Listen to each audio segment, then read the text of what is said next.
From the Figure 4 studios in New Haven, Connecticut, it's Wrestling Observer Radio with Dave Meltzer and Brian Alvarez. Not really. No, of course not. From the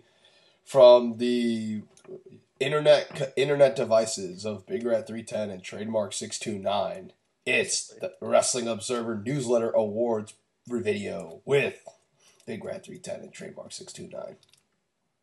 That better? Yes. Better. Solid. Welcome, everyone, to our annual Wrestling Observer Newsletter Awards video. We did it last year. It was actually, amazingly enough, even though that video was 2 hours, that video was, my most viewed video in years. That was 2,500 views or something like that. Something crazy. People like to see us talk. Yep, and that's why, spoiler alert, I'm awarding myself Best Box Office Draw for all of the attention that I brought to Big Rat's channel. Yes, of course, because this guy's giving me this huge rub, doing me this big favor.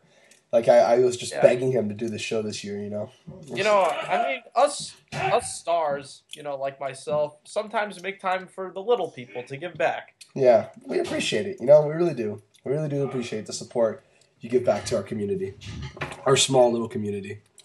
All right, in all seriousness, let's get going on this award. Obviously, we both read the Wrestling Observer newsletter. We both keep in touch with the Wrestling Observer Newsletter Awards edition, which comes out every year in January. It's actually probably coming out this week, I think. If it's not this week, it's next week. Yeah, it's usually first week of February, last week of January, something like that. Yeah, so it's coming out pretty soon. And so actually the timing of this video is quite perfect when you really think about it. Yeah. And so basically the reason we've been talking about doing this video for a few days, but I personally, obviously, as everyone knows, my gimmick is that I'm always a year behind on pro wrestling.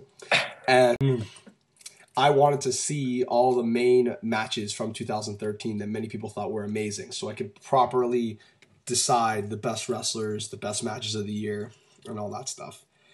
So all that was going swell, and now we can begin. We'll start with the big award, the THESZ Ric Flair Award, the Wrestler of the Year Award. Obviously, since I'm so lucky and I should be thanking myself every day that Trademark was able to get on my channel for me, I will give him the honor of going first and saying there's three for each award. You have to name your top three. So who is your winner and explain, and who are your two runner-ups? Knowing us, probably most of these awards we have the same answers, but nonetheless, tell me your thoughts. Okay, so my Wrestler of the Year is Kazuchika Okada. Now, last year was Okada's breakout year in New Japan. He comes back from TNA. People aren't sure what to expect, really. He comes back with a 4-minute squash or whatever at Wrestle Kingdom, then wins the title on the next show. People are questioning it. And, of course, he would go on to shock the hell out of everybody by proving his worth as a top guy in New Japan. They gave him the belt, main evented a bunch of pay-per-views, won the G1, and this year, he entered 2013 as a top guy, but this year was when New Japan really gave him the ball as the top guy. They trusted him to be the headliner with Tanahashi in the semi-main. Early in the year, basically until the end of the year, Okada was main eventing every pay-per-view while still producing at the level that he did in 2012. So his output in the ring was tremendous, but this year he really rose to that number one guy in the company status where, not only is he a great number two beneath Tanahashi, he's at Tanahashi's level. And just can't say enough about the guy. He had an amazing year proving that he could carry the company and be the headliner, be just as good as Tanahashi, is just as much of a draw, and obviously in the ring he's phenomenal. So I think that when you factor in all the qualities that make a great pro wrestler in the pro wrestling business, Okada epitomized that this year, and I think he deserves the award. Coming in at number 2 is Hiroshi Tanahashi. Tanahashi, another spectacular year for him in ring, about at the level of what he was producing last year. Like I said, I think that Okada deserves the award because of the way he was the way he was booked as the top guy and proving that he could be the headliner and everything like that. But Tanahashi was also tremendous. He main evented his share of pay-per-views, and a lot of credit has to go to him for making Okada into the big superstar that he is right now. So I think that Tanahashi definitely deserved number 2 here. I think that he probably will get some. He'll probably get some number 1 votes, honestly. Number 3, I'm gonna give to Daniel Bryan in WWE. Now, Bryan, his big push to the main event didn't start until the middle of the year, really. But what can you say? This guy is one of the most over guys in all of pro wrestling right now. The way he really rose, to complete superstardom this year and over the summer was just tremendous. He's been able to sustain it to the present day right now. He's one of those few wrestlers that's really been able to have that mainstream crossover. You see with the yes chants going on at the Michigan State basketball game and that sort of thing. And, he's had a great year on the mic, in the ring, getting the fans behind him. He's been a part of the biggest stuff that he's been a part of so far in his WWE career. And this was his breakout, finally. We've been kind of waiting for it ever since he really came to WWE, to see him main event pay-per-views, win the championship, and he accomplished a lot of things this year. Booking of him was definitely questionable, but he worked his ass off this year, and he got a lot of opportunities, so I think he deserved Wrestler of the number 3 for Wrestler of the Year. Interesting. I agree with most of what he just said, except I have a different Wrestler of the Year.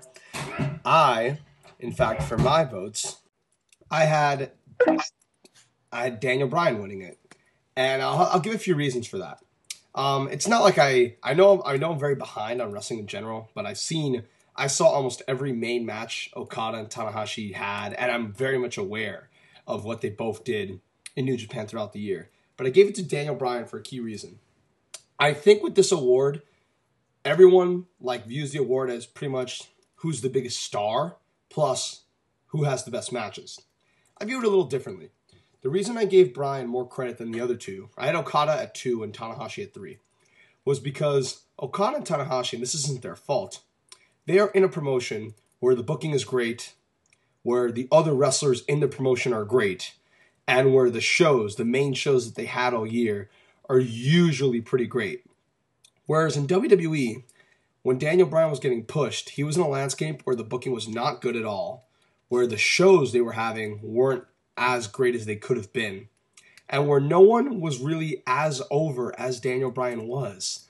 Even Cena, maybe just Cena, and maybe CM Punk on some shows, but you really had an atmosphere where no one could get a reaction out of a crowd like Daniel Bryan could. Daniel Bryan was like the saving grace of the WWE from the even when the booking was at its worst.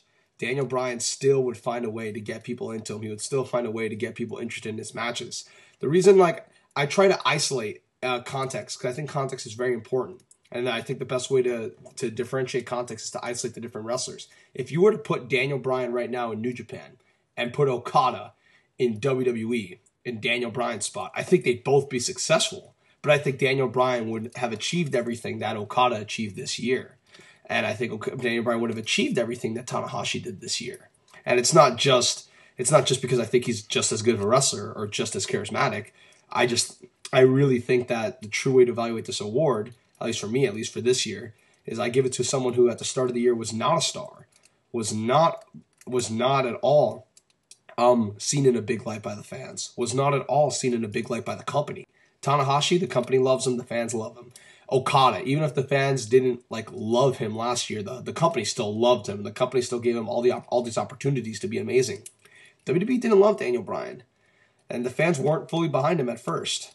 Daniel Bryan had to win them both over. Daniel Bryan won over the fans when he as a heel, and then won him over fully as a face. And he almost forced the WWE's hand to book him in higher profile matches, to book him in the main event of SummerSlam, to book him to be the top face for 2 months when John Cena was down. Because one of my gripes against Okada is he was the biggest heel, but there was never a point this year where I felt Okada was a bigger star than Tanahashi. Whereas Daniel Bryan, in that very, very short period that John Cena was out for 2 to 3 months, I mean, he was the biggest star in the company. It was him him and Orton, but the fans cared more about Daniel Bryan than they did Randy Orton. And I don't think maybe the fans cared just as much about Okada as they did Tanahashi. I don't think they cared about Okada more than they did Tanahashi, though. So Daniel Bryan has that on his record, where he legitimately was the biggest star for a certain period of time, which I don't think Okada has as strong of a claim. And let's not forget also Daniel Bryan on Raw. It may not have been in pay-per-view main event matches, but on Raw every week, he was, over the summer, he was having very good to great matches with everybody on the roster. I was going to mention that a little bit. What? I was going to mention that in a little bit. Glad you brought it up. Yeah, the Seth Rollinses, the Antonio Cesaros, the Jack Swaggers. Like, you know, Sheamus, Ryback. Like, there was like a 4-month period where he was just having very entertaining matches with everybody on the roster in positions where he wasn't supposed to be having great matches with everybody in the roster. So that's why I kind of give Daniel Bryan a little more credit than Okada and Tanahashi. Okada and Tanahashi were put in a position to be amazing. Daniel Bryan was not put in a position to be amazing, and he became amazing. And if you want to pick Okada as your wrestler of the year, that's obviously perfectly fine. If you want to pick Tanahashi, that's obviously perfectly fine. Me personally, I'm just giving Daniel Bryan a little more credit in this year's awards. I mean, that's fair. You know, like you just said, if anyone says any of these three, I can't disagree with you at all. I think that it's clear. You know, these three men were the top wrestlers of 2013, and I do understand what you're saying about Okada and Tanahashi being put in a better position to succeed. Like I said, the only thing that holds Bryan back a little bit, again, it's not his fault. It's just that he kind of had an amazing half year, and obviously, you know, not his fault. In fact, you know what? Even though I said that, Chris Jericho's won this award. 2008 and 2009, I believe. Yeah. And he was, I think 2009, he like wasn't in any kind of like, you know, great position throughout the year. He was like a tag team guy. Yeah. In the mid card, and he still won the award. So, I mean, that shouldn't disqualify anyone, I guess, in that sense. So, any of these three guys are great candidates. They all had amazing years. I agree. Enough said. For MMA Most Valuable Fighter, I don't know if you actually have your set 3 for this one. I do, and I'll just say them for any of our casual MMA fans out there. I had Anderson Silva, GSP, and John Jones. I did that purely on which ones drew the best box office. In fact, my best box office draw is actually those 3 in order: Anderson Silva, GSP, and John Jones. And interesting.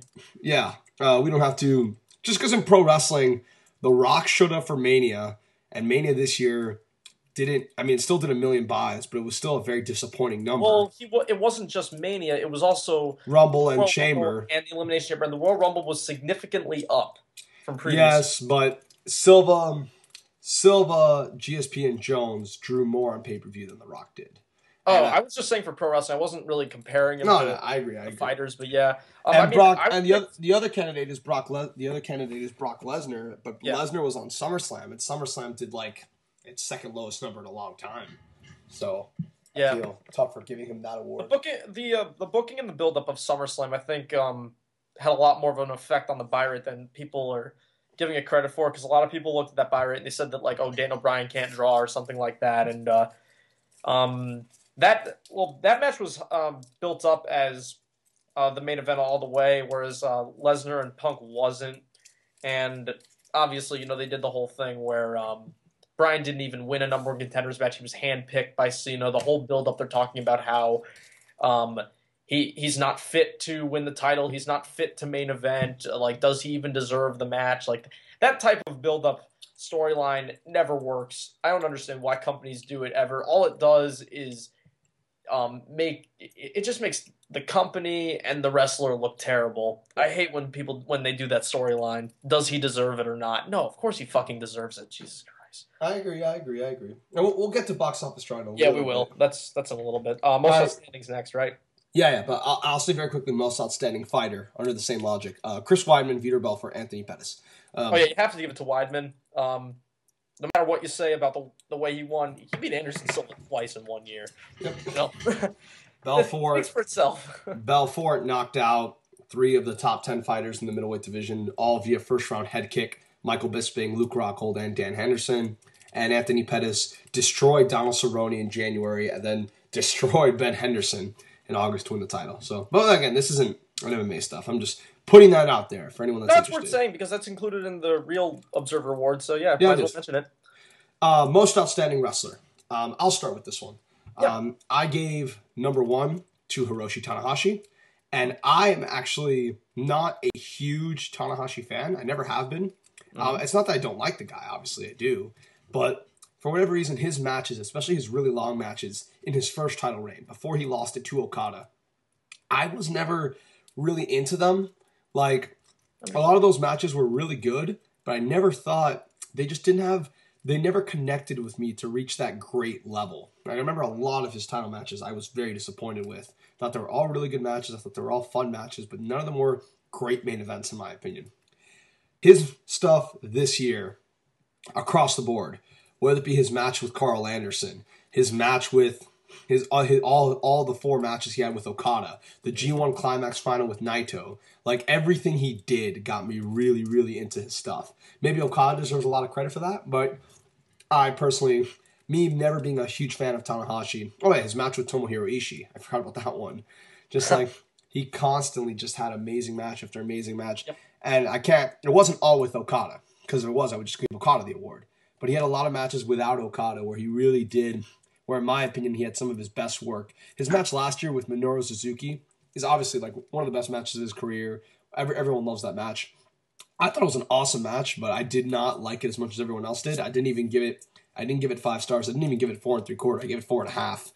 And I really liked the match a lot, and it was a great match. That one did connect with me, but it still didn't connect with me as much as it did with everyone else. But his stuff this year, I liked just as much, if not more, than everyone else did. He really connected with me this year like he never has. So I give him the 1. For the 2, I'd give it to Okada, because obviously a lot of Tanahashi's best matches this year were with Okada, and Okada had other great performances throughout the year, main eventing all these pay-per-views. He's super. His abilities this year to really connect with the crowd just like really, really impressed me. And my 3rd, and kind of an upset, no, it's not Daniel Bryan, is going to be Katsuyori Shibata. I know the dude he doesn't wrestle. He's like the Sting of New Japan. He doesn't wrestle on every show. And don't say that. Please don't associate Sting with this guy. I'm just saying. Please. He doesn't wrestle on every show. His matches aren't given a lot of time. But god damn it, I'm not going to spoil anything, but in my top 5 matches of 2013, he's in 2 of them. And not even Hiroshi Tanahashi. I mean, not even Okada or Tanahashi are in 2 of them. But he is. Like, his matches, when they're short, are just incredible. His psychology is maybe the best of any of these 3. His matches, more than anyone else, are the ones I look the most forward to. He's a really talented dude. I really like how stiff he is. I really like how he connects with the crowd. I really like how real he is. Like everyone always says, pro wrestling is best when people can relate to it. When people, not that they think it's real, but people can connect with it as if it were real. And I think Shibata's matches do that better than any other wrestler. But I don't think he had enough of those matches for me to give him 1 or 2. So I would give 1 to Tanahashi, 2 to Okada, 3 to Shibata. Agreed about Shibata. He's like one of the most unique performers in the business right now. Unfortunately, he did not make my top 3. That's fair. Now, I agree with your 1 and 2. My number 1 is Hiroshi Tanahashi for most outstanding. Now, Tanahashi and Okada, I'll just talk about the 2 of them together. I have them both number 1 and number 2. They both had fantastic, fantastic years. Month in, month out on pay-per-view, you could expect an excellent match from them, whether they were wrestling each other or they're wrestling somebody else. They're both, 2 of the top 3 wrestlers in the world right now. Daniel Bryan, enough said. The level that they deliver at in the ring is above pretty much everybody else. And for the most part this year, they were neck and neck in terms of the quality of their wrestling. However, I think the deciding factor for me, at least, was the G1 Climax. And this really is not Okada's fault. It's more of the way that the tournament was booked. I feel that the one major mistake of the G1 Climax was that Okada, as the champion, was not booked strong enough in this tournament. He was in a lot of mid-card matches throughout the week, which was a little frustrating. However, given those circumstances, Hiroshi Tanahashi was given more main event opportunities, and as a result, he had matches that were given more time and were a little bit more memorable than Okada's in the tournament. So Just based on that, the fact that Tanahashi was given a little bit more, a little bit more opportunity to have great matches in that tournament. That's kind of what gives him the edge over Okada, but it was very close. Both guys had outstanding years in the ring. A lot of match of the year contenders from both of them, again, whether they were wrestling each other or somebody else. So they were both phenomenal. My number 3 is Daniel Bryan. Now, Shibata agreed on everything that Big Rat just said about him. All of his matches this year were excellent. The thing about Shibata is that he, apart from G1, where he was there for the whole tournament, he only works the pay-per-views from New Japan. He comes in once a month and that's it. There's still like some bad blood between him and management or something like that. It's because Shibata was pegged along with Nakamura and Tanahashi as basically they were supposed to be the future of New Japan to spearhead the promotion into the next generation. And Shibata left for MMA, and he just came back in late 2012. And it seems like there's still some bad blood. Right? Obviously, he came back and everything. But, there's still like that thing hanging over his head, and a lot of people say that's why he'll never main event a pay-per-view, why he'll never win the world title. But he's got worlds of talent, and he worked so stiff in the ring. The crowd's always super into his matches, almost right from the get-go. It just goes to show you don't need necessarily to have like this larger-than-life personality or gimmick to really get the fans into your matches, because it's kind of just those little subtle things, those little in-ring mannerisms and the way you work that can really captivate a crowd. And I think Shibata's matches showed that more than anybody this year. So it hurts me to not put him in the top 3, but unfortunately, I think that Daniel Bryan deserves to be number 3 just because not only did he have several great matches on pay-per-view this year, but on TV, Daniel Bryan was working his ass off harder than anybody else on the roster, in my opinion, just week in, week out on Raw, basically from the spring until the end of the year. He was having a lot of really good to great matches on TV with The Shield, with Randy Orton, with Antonio Cesaro, like everybody that we mentioned a few minutes ago. He had a tremendous year on TV in the ring. So I think that that combined with the pay-per-view stuff, he had a great body of work here, and it's really great to see. You know, Daniel Bryan hasn't been given a ton of opportunities to have as many great matches as he used to have in the Indies. And this year, WWE, they really trusted him a lot more. He got a lot of matches that got more time on TV and pay-per-view and was really able to show why he's, the best wrestler in the world. So a nice rebound year for him, showing everybody that, he still got it. CM Punk, I think, also deserves to be in consideration for this award. I thought that midway through this year, he was like WWE's MVP. He was really carrying them in terms of output in the ring. But unfortunately, after the Brock Lesnar feud, he got Rybacked. Yeah, he got Rybacked, and he got stuck. God, the freaking Heyman feud. He's stuck wrestling Ryback and Curtis Axel, and like it really just killed his chances to place in the top 3 for this award. But he was having a great year prior to that. He had a lot of great matches on TV and on pay-per-view earlier this year. But it's not how you start; it's how you finish. And CM Punk did not finish very well. True.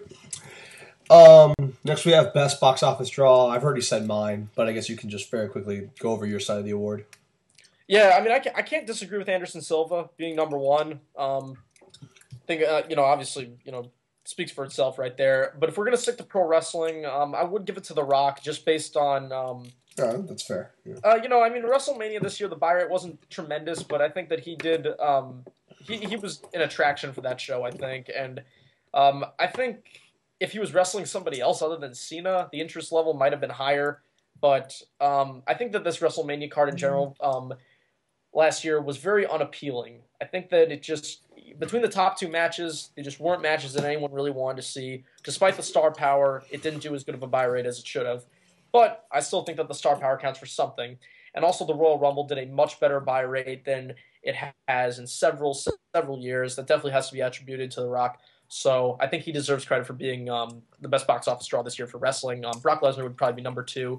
Could have had a chance to win it if the SummerSlam buy rate was better. Who's your 3, if you have a 3? Maybe John Cena. I don't know. That's fair. He's a guy that you can just kind of peg for this award as a candidate. It's obviously Jay Briscoe, main eventing every pay-per-view this year. Oh, yeah. Okay. Seriously. 1,000, maybe 1,200 buys, something like that. This one, This next Sorry, one, Jay. I still love you. we love you too, Jay.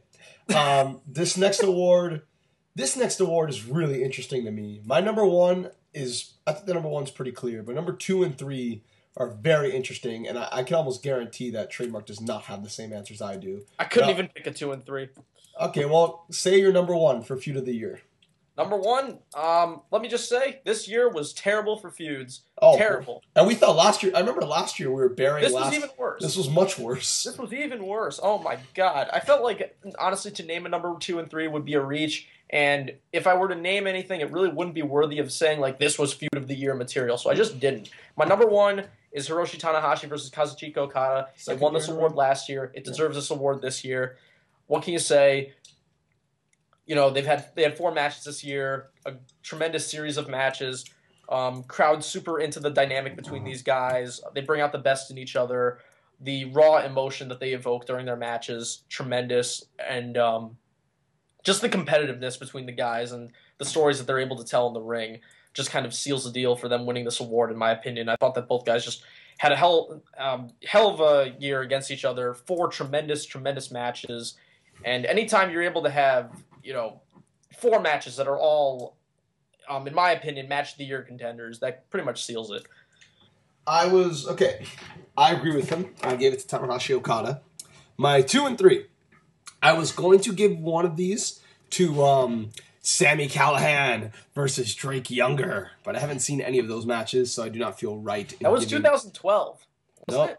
Well, they had a match at Mystery Vortex last year, which counts for these awards, and they also there's a lot of people that are, there's a lot of people that are going to be calling for your head after you talk about that. And they also they also fought at DDT4 this year, and they had their Guerrilla Warfare match at All-Star Weekend. Let me just make it clear, I didn't hate those matches, but a lot of people did. I'm just fucking kidding. I haven't even seen those matches. I can't vote for it.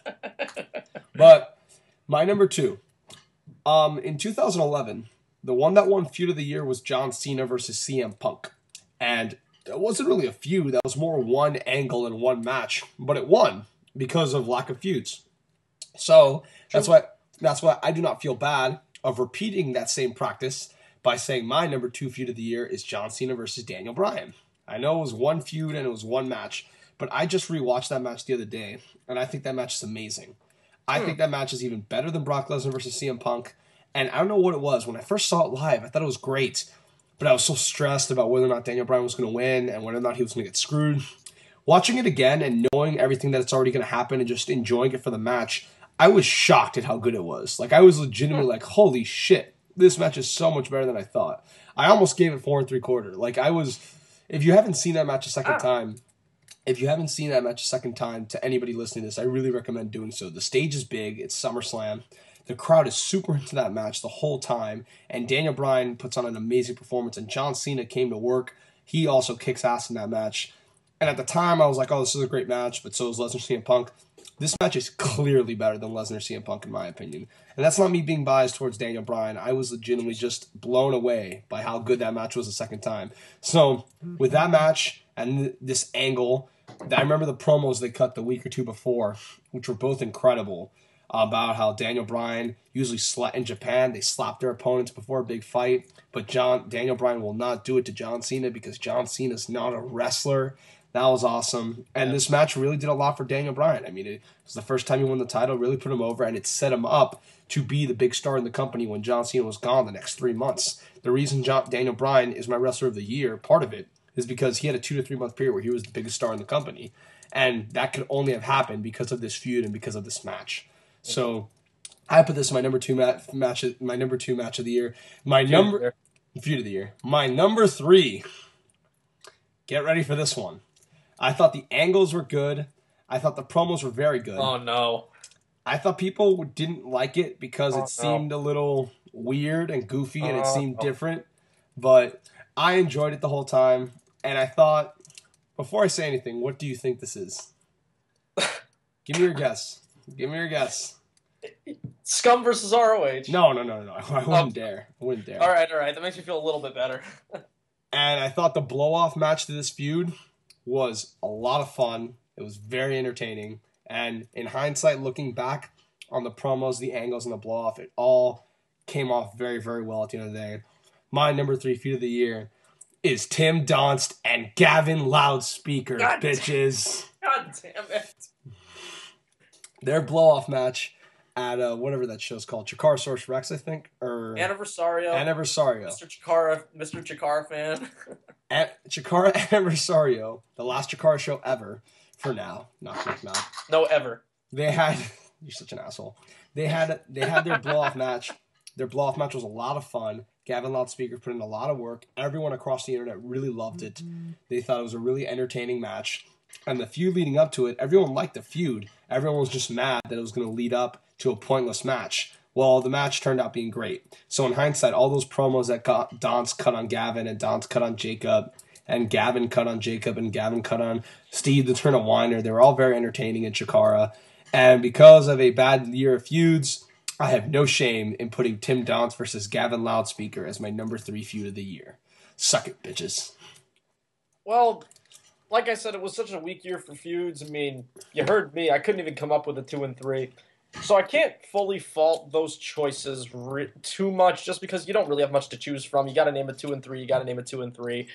Personally, I thought the Donst and Gavin thing, the blow-off was a lot of fun.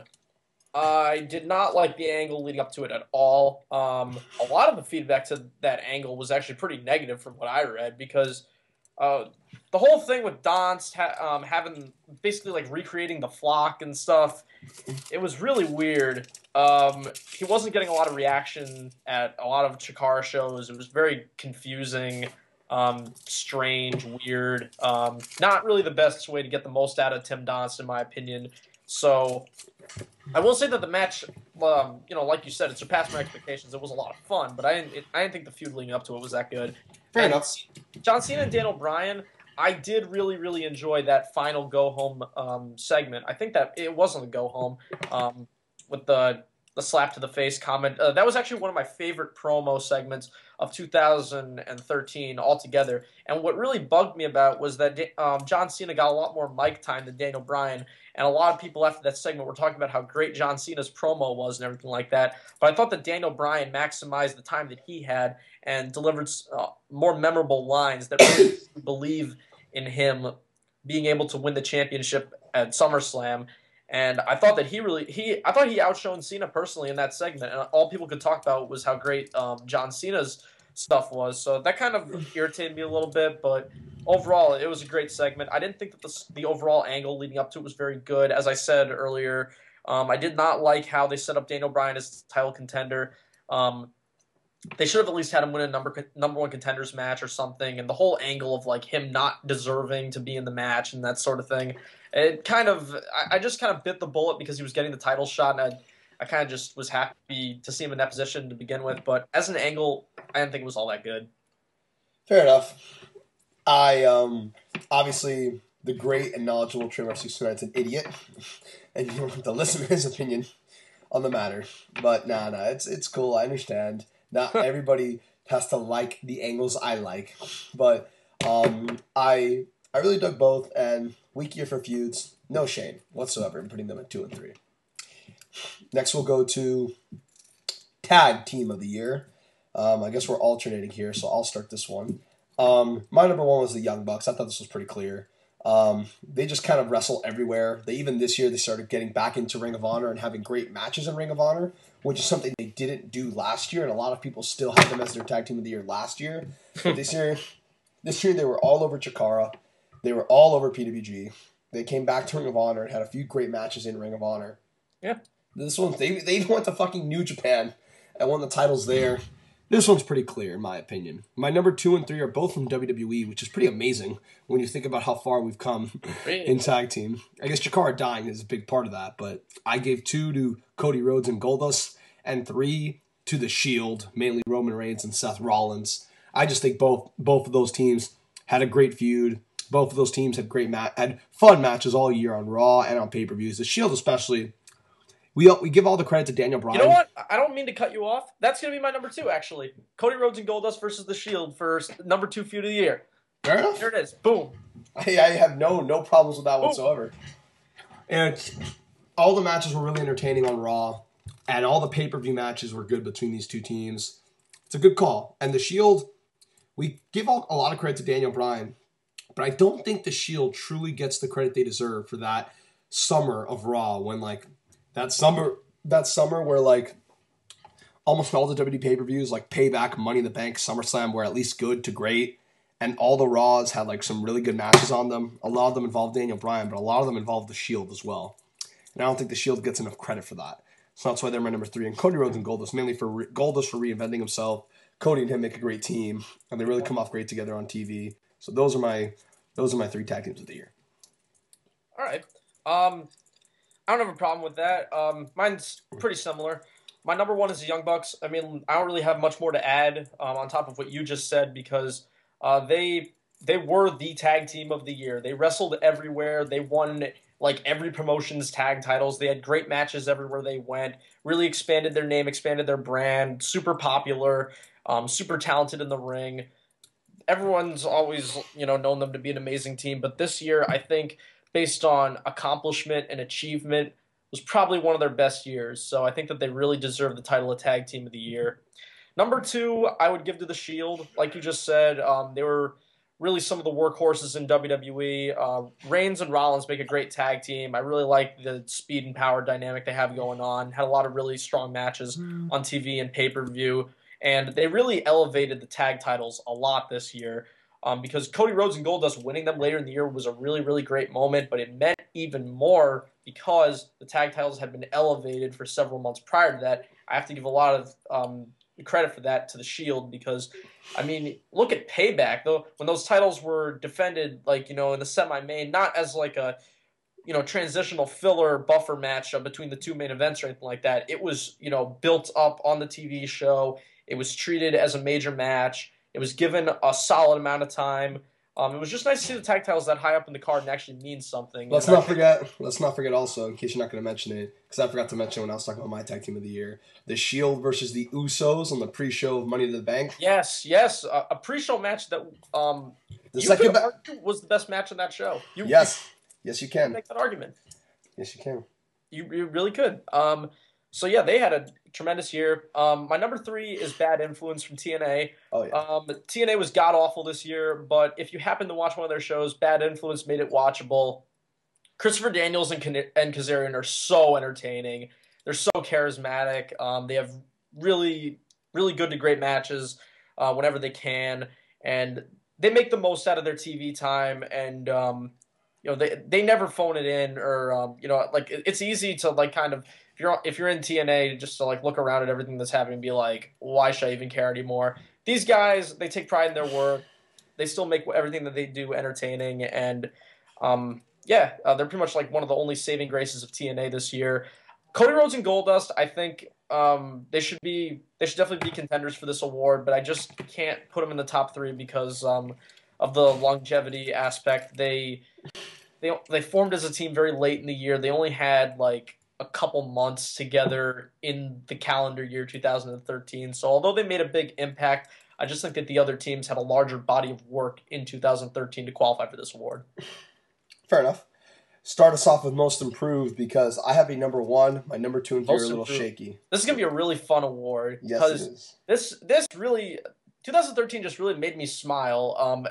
Seeing so many wrestlers really like elevate themselves, move up the card, and really just improve in so many ways.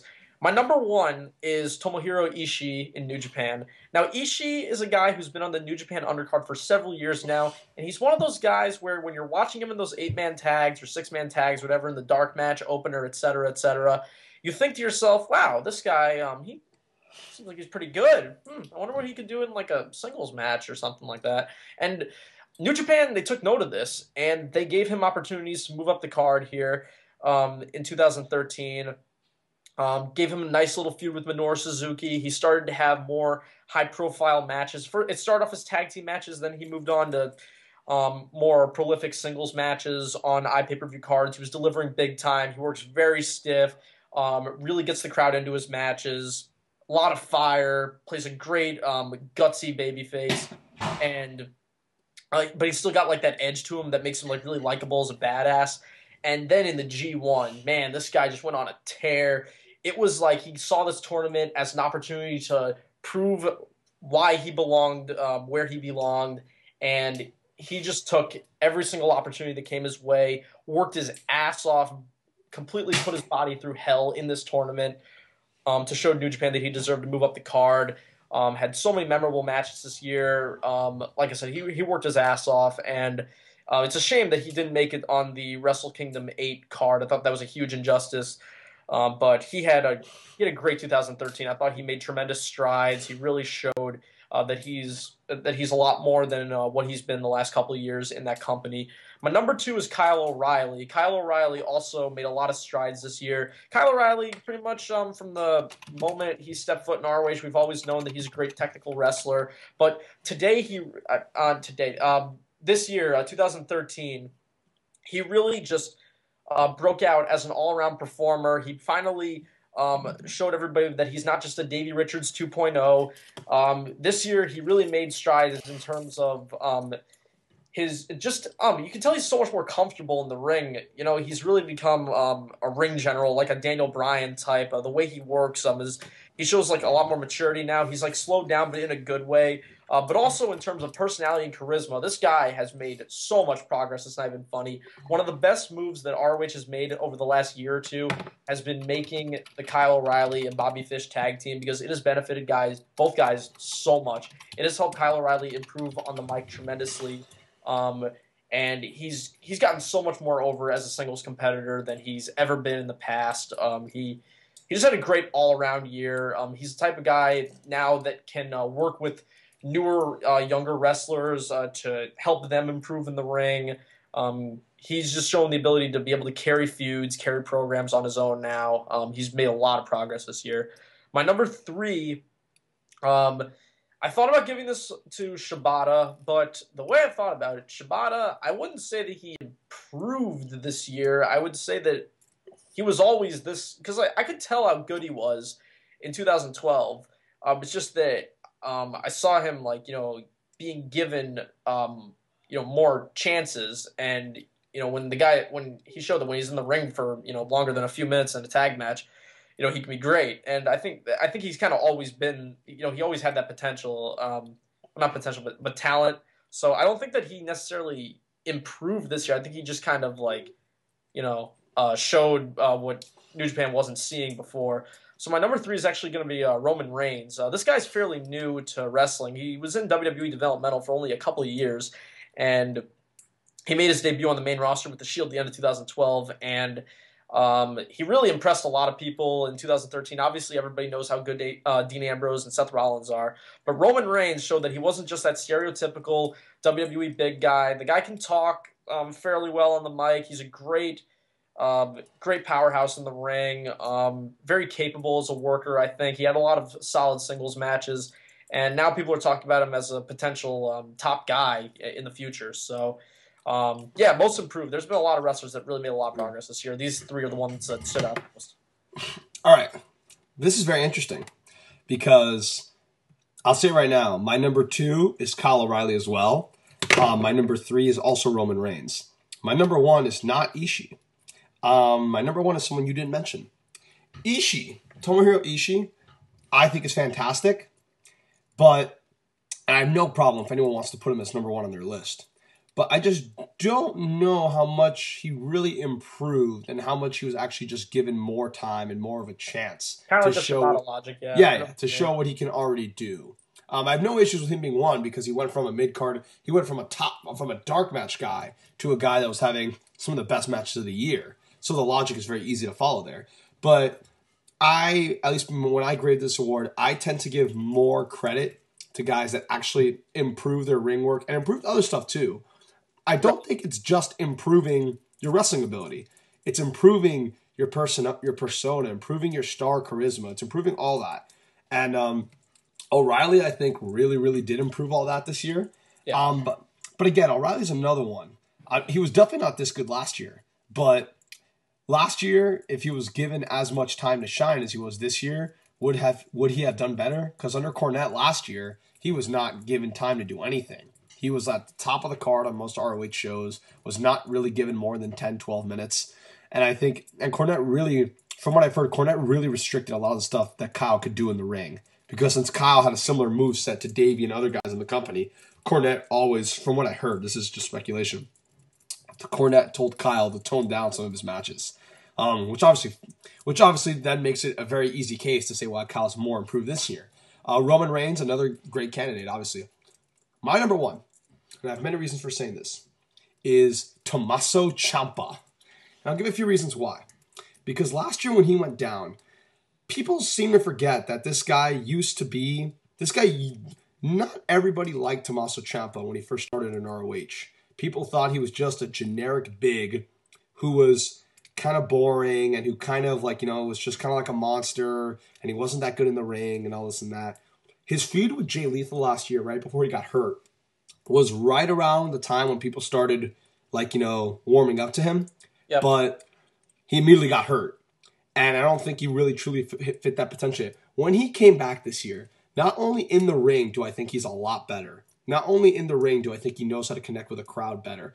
Not only is his persona better, but I just think his general star presence is so much better this year than it's ever been. Like, people see him at a show like Final Battle, in PWG, and a lot of Ring of Honor shows. Every time I watched, remember, I just finished watching like 7 Ring of Honor shows in a row, and goddamn if Ciampa, I'm not saying he had the best match every time, but every time there were very few wrestlers on the card who better took over the crowd than Ciampa did. Whether it be him having mid-card matches with Silas Young, whether it be his match with Michael Elgin at Best in the World, which I still think is one of the best matches of 2013, whether him and Adam Cole on the second match on the show at Death Before Dishonor really took over the crowd. Like, this guy, he improved his presence so much in the ring, out of the ring, everything. That's why I see him as a future ROH World Champion, if not the next ROH World Champion.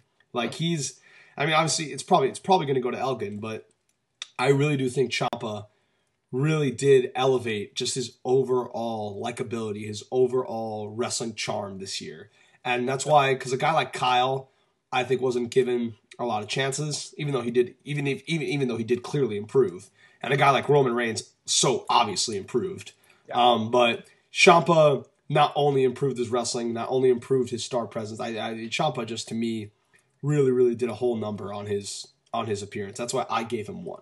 I just thought it'd be an interesting choice. Yeah, I actually feel bad for forgetting to mention him myself. Ciampa, really, from the moment that he came back at Border Wars, I think it was, last year. Yeah. It was really, really cool to see, this guy who, like you said, he got a lot of shit from ROH fans around the time that he first debuted in the company. People assumed that it's like, oh, here's Mr. Generic Indie guy, whatever. And right when his music hit and, the lights flickered and everything, you just felt this, aura of, he had this superstar presence about him right when he came through the curtain. It's like, is this Tommaso Ciampa, the guy from a couple of years ago? Really? He's made a lot of progress this year. And like you said, the all-around thing. He's improved pretty much all of his attributes as a pro wrestler this year. And so a lot of great candidates for that award. That award usually is one of my more favorite awards. Pro wrestling's in a good spot. This year, let's keep an eye on Roman Reigns, Kyle O'Reilly, Ciampa, and definitely Tomohiro Ishii. We'll see what we get to. Next we get to Best on Interviews. I'll go first with this one. Yeah. I kind of hate that I pick the same people every year, but I do. There's certain awards where it's kind of just based on raw talent alone, and as long as these guys are around, they're gonna win it. But my number 1 is CM Punk. I don't see that changing until the guy retires. It's just pretty uncanny what this guy can do on the mic. My number 3, again for the second year in a row, is Daniel Bryan. I think Daniel Bryan really. We learned in the Wyatt feud. We learned in the John Cena angle. We learned in some of the promos against the Authority. This guy really, he's not just a great wrestler. He's not just very funny and charismatic. He can really, through his promos, get someone to believe in him and get someone to connect with him. My number 2 is Paul Heyman. Because, yes, interesting choice. Because Paul Heyman, with Brock Lesnar and with CM Punk, had a lot of great promos, especially for Brock Lesnar. He basically has to build up all of Brock Lesnar's matches with his mouth. And he does it, and he does it well. And I'll just never forget the Paul Heyman CM Punk feud. I'm not saying the feud was good, but I think it was the show after SummerSlam where CM Punk fought Curtis Axel on Raw. And if he beat Curtis Axel, he got Paul Heyman alone in the ring. And he beat Curtis Axel, and before he could touch Paul Heyman, Curtis Axel beat up CM Punk from behind, handcuffed him to the ropes, handcuffed him behind his back, and Curtis and Paul Heyman both beat up CM Punk with a kendo stick for like 10 minutes. Paul Heyman in that segment, that to me is still probably my favorite pro wrestling segment of the year. Like, Paul Heyman in that segment was the best I've ever seen him. He was like nearly crying, like, I gave you everything. You would have nothing if it wasn't for me. You hurt me. You crushed me. He would say this and then just destroy Punk with a kendo stick. And it was just beautiful pro wrestling. I have fond memories of that angle, not because of anything else aside from that one segment. And so that's why I give Paul Heyman props at number 2. My number 1 is also CM Punk. Now, I mean, it's pretty much self-explanatory how good he is on the mic, on interviews. But I'm just going to say that probably the thing I like most about CM Punk's interviews are that when I'm watching them, the number one thing I'm taking away from them in terms of the approach that he takes to his interviews, it comes across like he's thinking, okay, I know the format for the stereotypical pro wrestling interview, and I'm going to do everything in my power to not follow that model and come up with something new and original to say. And that's what makes his interviews stand out. That's what makes him one of the best talkers in the business, and that's why I think he deserves number 1. Daniel Bryan, number 2. Pretty much all the reasons you just said, have nothing more to add. Number 3 I don't know. Heyman's a great choice. No one else really comes to mind. Heyman, Jay Briscoe, Kevin Steen. I mean, Jay Briscoe's another good one. This is all Jay Briscoe's YouTube promos. Oh. Yeah, Jay Briscoe's a very, very, very good choice for number 2, actually. Yeah. Next, we're going to do most charismatic. You start the field off here. I got a very interesting choice. That's when I say it, you're not going to disagree with me, but you probably didn't think about it. Go. Name your 3. I didn't give much thought to this award, actually. This is another one of those like raw talent awards where you kind of just know how good these guys are, and all they have to do is kind of like stand there and talk, and you'll know it instantly. The Rock is my number 1. You know, as long as he's in WWE, back in WWE, like cutting promos, I think he's gonna win this award. You can just tell like this level of charisma is simply it's not something that can be taught. It's something that you just have to have. The way Rock is able to carry just about any promo, any segment, few other guys can do it. He just oozes charisma every single time he comes out on the stage. John Cena is my number 2 for pretty much the same reasons. Sure, John Cena's promos may not always be the best, but in terms of comfortability on the mic and really his improvisation skills, I think, are really what makes him stand out from other people. Just because, whether he's getting cheered, whether he's getting booed, whether the crowd is chanting for somebody else, the way he's able to kind of improv right on the spot and spin around things to get the crowd on his side, it's really, really amazing, actually. You saw that when the crowd turned on the segment with him and Orton, and they were chanting for Daniel Bryan, and Cena was able to do everything in his power to get the crowd to kind of get into him. So, not many guys would be able to do that. Most guys would fail in that position. Hiroshi Tanahashi is my number 3. Again, a guy that just oozes charisma every time he steps out on the stage. Comes across as a huge star. Enough said. These guys, obviously, like, you just kind of know it when you see them. All right. The Rock is probably the most charismatic person of anybody I mentioned and anybody you mentioned. I don't have him in my top 3 just because of longevity, and I have no disagreements if you put Rock at 1. Obviously, he's clearly the most charismatic. Don't have John Cena on here either, actually. I have Tanahashi at 1. John Cena is obviously super charismatic, but in his matches, he sometimes tends to go away from that model a little bit. Just like going back and watching him a lot this year. Whereas Tanahashi in his matches, I think, really retains that aspect of his charisma and that fire a little better than John Cena does. And Tanahashi after every match he wins, he does like a fucking 40-minute dancing segment where he plays his little air guitar. Cena just kind of puts his hands up in the air and salutes and says the champ is here and walks away. So I give more credit to Tanahashi there. My 2 and 3. My 2 is Daniel Bryan. Okay. I just give more credit to Daniel Bryan over John Cena this year just because Daniel Bryan really got himself more over this year because of his charisma. Whereas John Cena John Cena's probably like a little more hated, but his charisma level hasn't changed. But Daniel Bryan's charisma really propelled him to another stratosphere this year and it really helped him get more over than John Cena. At my number 3, just to be fun, I could have put John Cena here, but I was like, nah, come on. And I think this guy has just as much natural charisma as him. I'm going to go with ACH out of Ring of Honor. This guy oozes charisma in his matches and out of his matches. He runs to the ring. He does like a little two-step in his matches. He has some crazy spots where he's just yelling and screaming the whole time. He is a little ball of energy, and I think he's amazing. And I find him...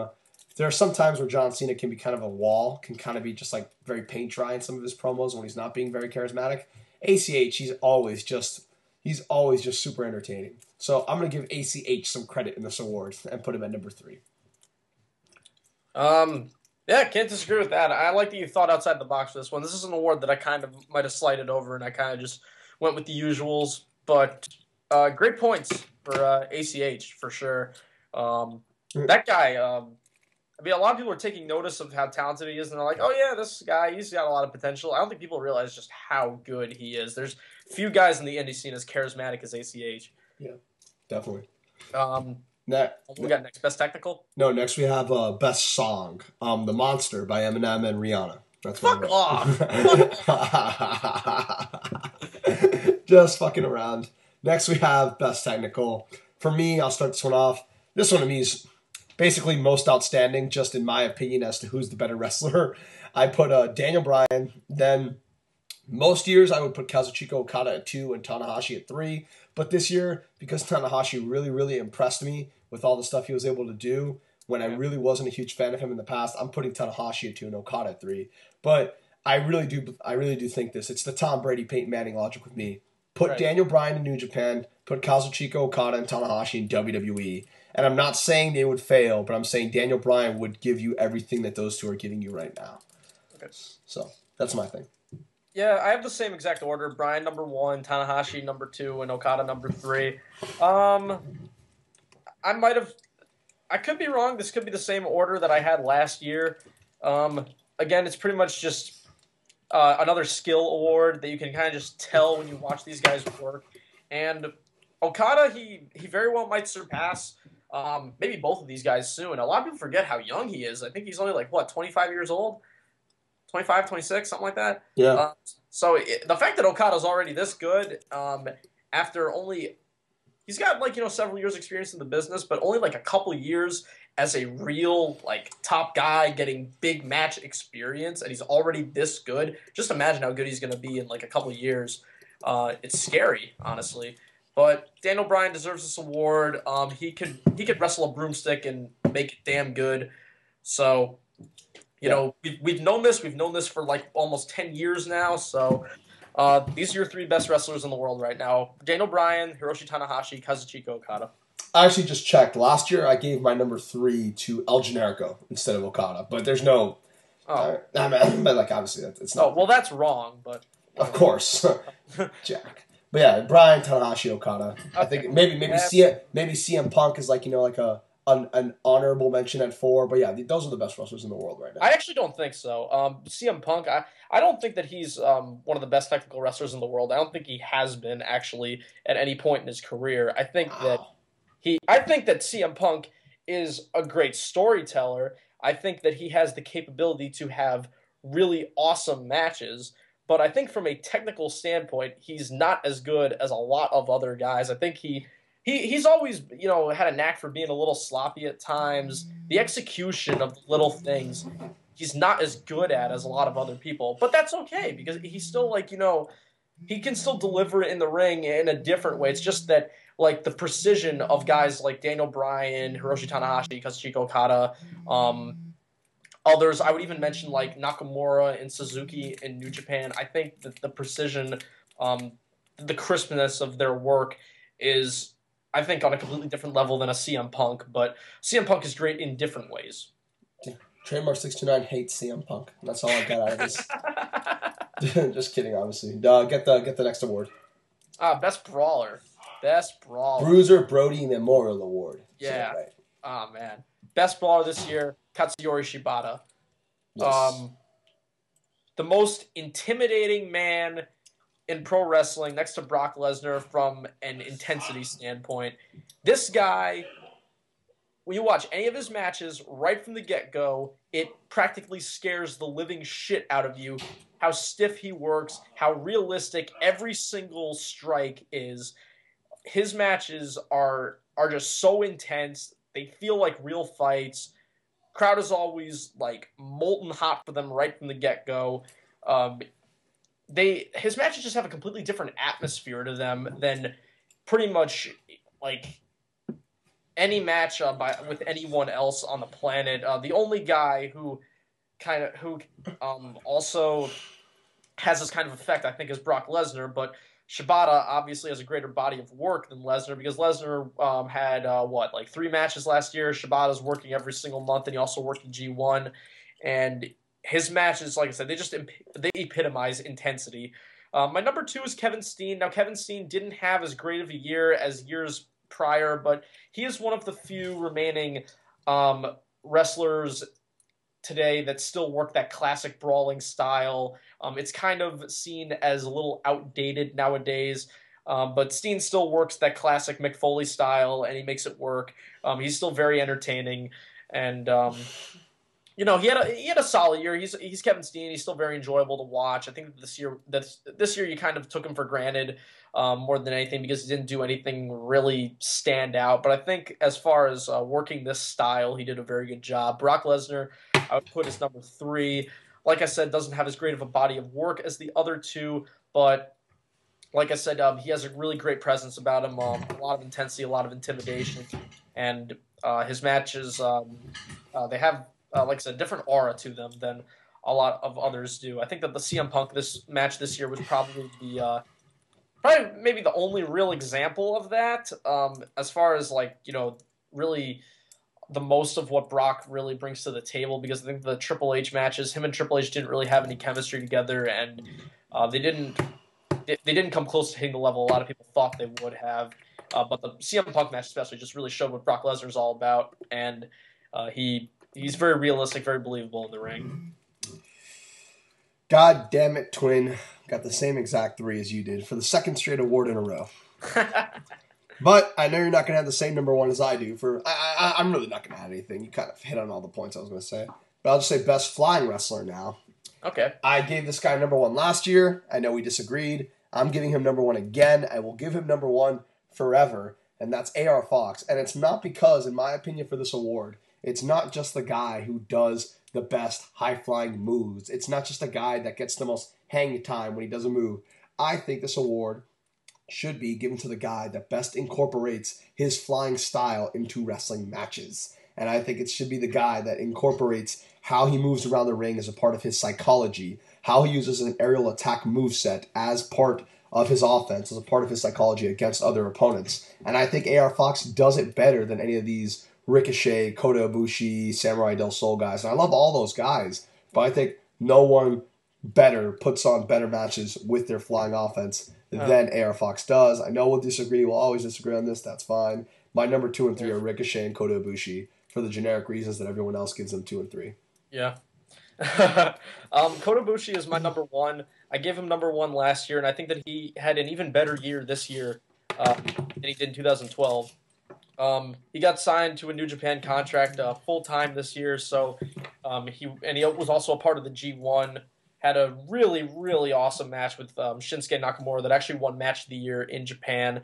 And I think that Ibushi, he's just breathtaking to watch in the ring. I'm probably just going to regurgitate the same stuff that I said about him last year, but I think that he plays a tremendous baby face. I think that he's really innovative. It seems like he's got like Velcros at the bottom of his of his shoes. Just the agility this guy has is ridiculous.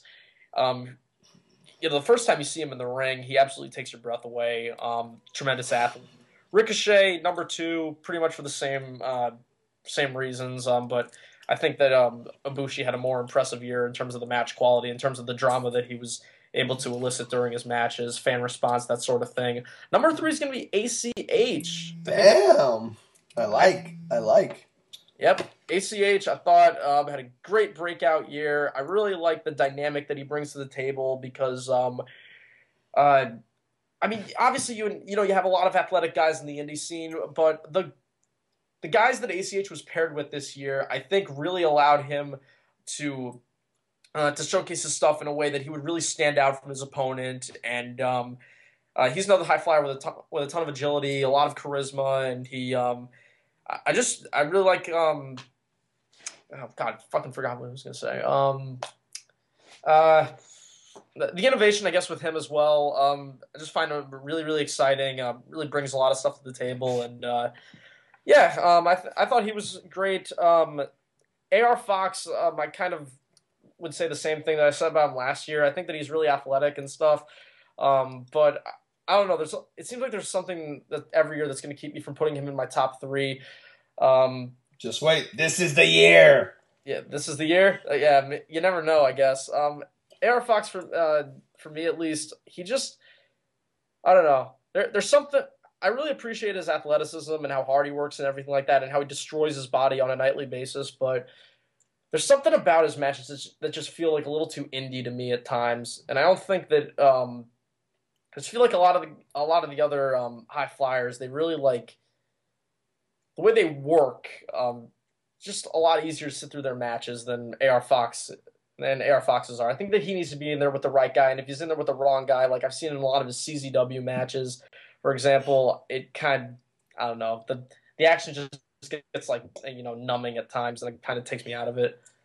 Well, obviously he doesn't do enough flips for you, so I don't know. Only does 88 instead of 100. Lead off the next award. Next award. And I agree with everything you said. All right. Overrated. Most overrated. All right. I got a top 3, and I think that you can put any of these 3 in any order, and I wouldn't disagree with you at all. Number 1 is the same guy that won this award last year, Ryback. Ryback sucks. Ryback is awful. I don't understand why WWE kept pushing him this year so hard. Every single time they tried to do anything with him, he didn't get over at all. He's not talented in the ring. He's not talented on the mic. All he has going for him is a big muscled out physique. He is not a good pro wrestler whatsoever. And he was put in several main event programs this year. Had terrible matches every time. Bad storylines. Everything this guy did sucked. The fucking bully stuff was horrible. Oh my God. Awful. I'm waiting for them to... I just can't wait for them to release him. I don't understand what the point of Ryback is in WWE. Feed me more. He's fucking horrible. It's like... Ryback is like if in WCW 15 years ago they had Goldberg like work full-length matches on a regular basis. Imagine Goldberg wrestling for 15 minutes every pay-per-view. That'd be pretty bad. Number 2, The Big Show. This guy, I think, definitely has a chance to win this award because a lot of fans were very, very angry when he was pushed ahead of Daniel Bryan after Daniel Bryan did not win the title from Randy Orton, and The Big Show succeeded him, main evented Survivor Series. Match got a universally negative reception.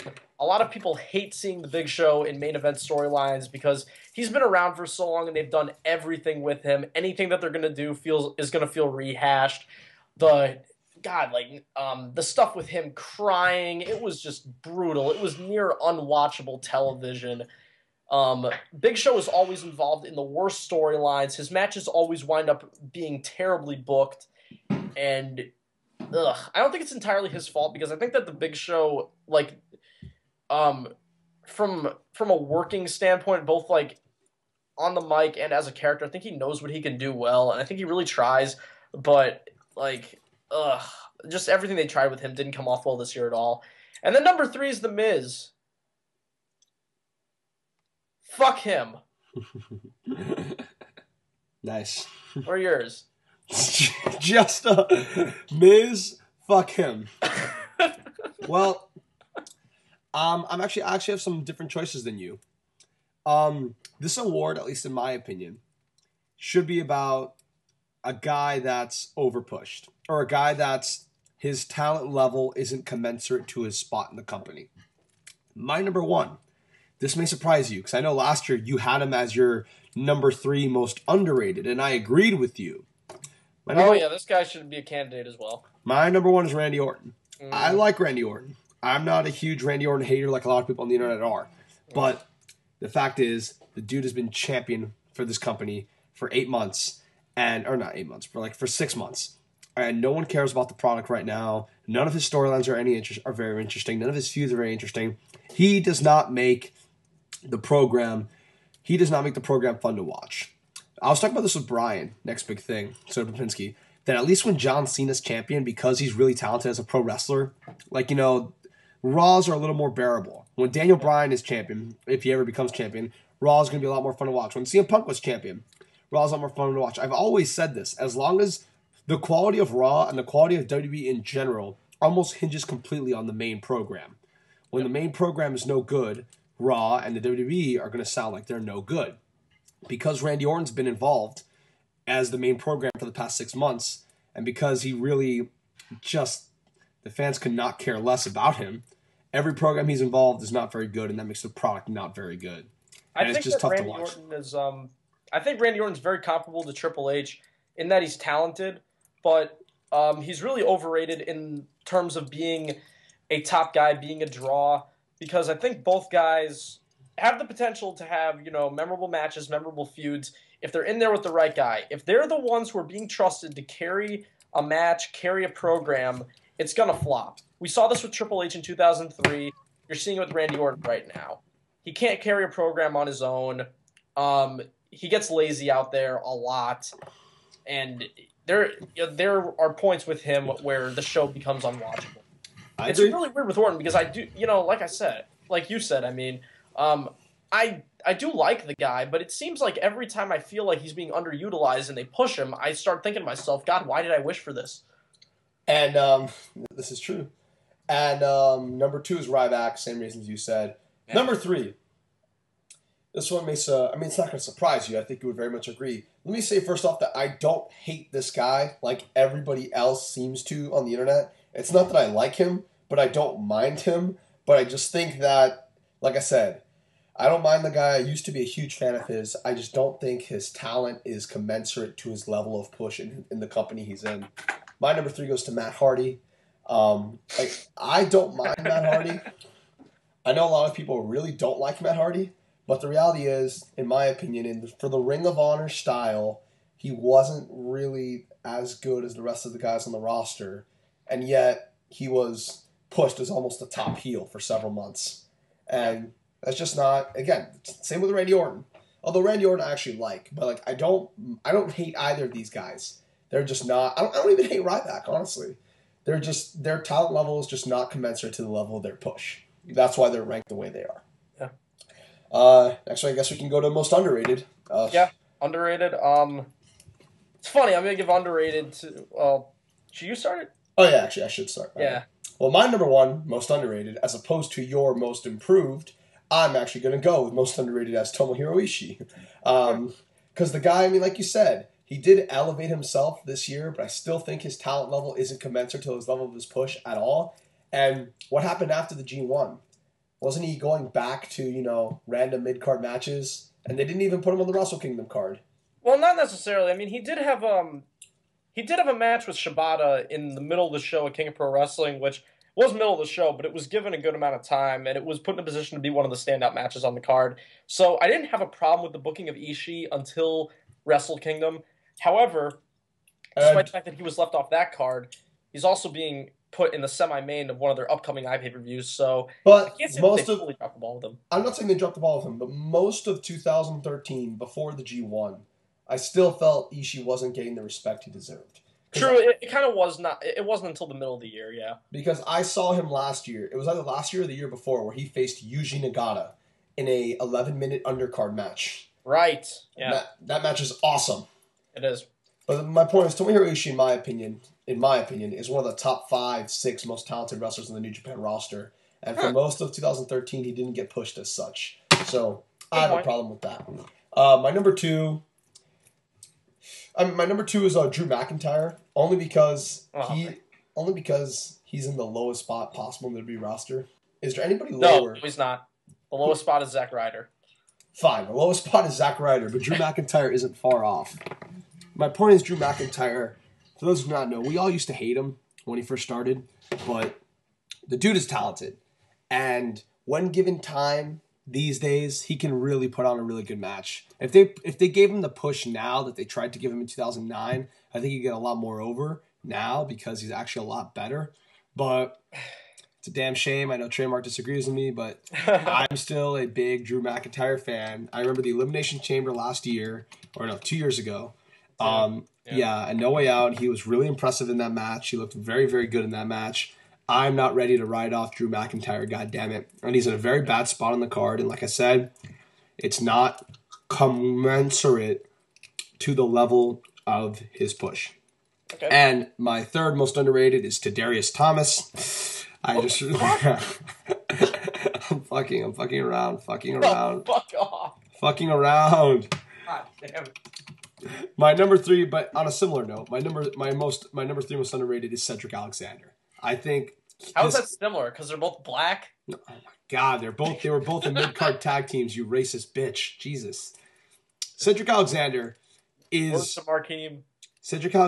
a super talented wrestler on the Ring of Honor roster. I think he's just as good, if not better, than some of the guys they have on the top of the card on Ring of Honor shows. I've seen this guy. I remember this guy had a match with Kevin Steen a few years ago in PWX, and the match was so damn impressive. Yes, Kevin Steen talked about this on the Hell Rising DVD. He really liked that match. Yes, and Cedric is, you guys don't know it yet, but Cedric is one of the more talented guys on the Ring of Honor roster. And now that he's doing a singles career, maybe people can realize it. So like I said, the theme of this award, talent commensurate to the level of push. Cedric Alexander's talent is not commensurate to the level of his push. So that's my number 3, after Drew McIntyre and Tomohiro Ishii. This is cool because we have 2 completely different lists. Great. Yeah, my most underrated is Dolph Ziggler. Kind of funny that my most underrated is a guy who won the world title this year. But that just goes to show how bad WWE's booking is. I don't understand what the fuck the deal was here. I mean, Dolph Ziggler wins the world title. He's really, really over as a heel when he wins it. He gets, a huge freaking babyface pop the night after Mania. He goes on he gets a concussion, misses the next pay-per-view, drops it to Del Rio, and you think, okay, they just did this match to set up the double turn, and Ziggler's going to win the belt back. It's a great storyline. And they just ran with Del Rio as champion, who was not over whatsoever, and they just pushed Dolph back to the mid-card for no reason at all.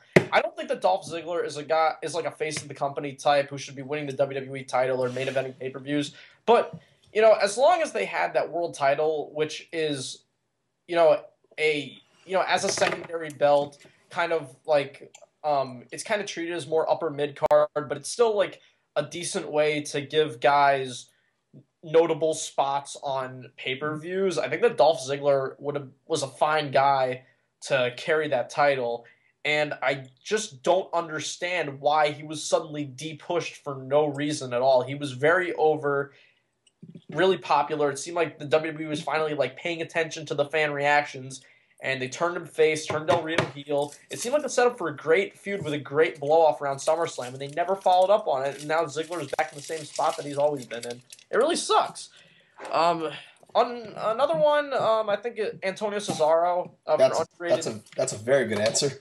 I really like the idea of the tag team, the Real Americans. I was skeptical about it at first, but they're not being treated as complete jokes like I thought they would be. But still, I think that they could be doing a lot more with them.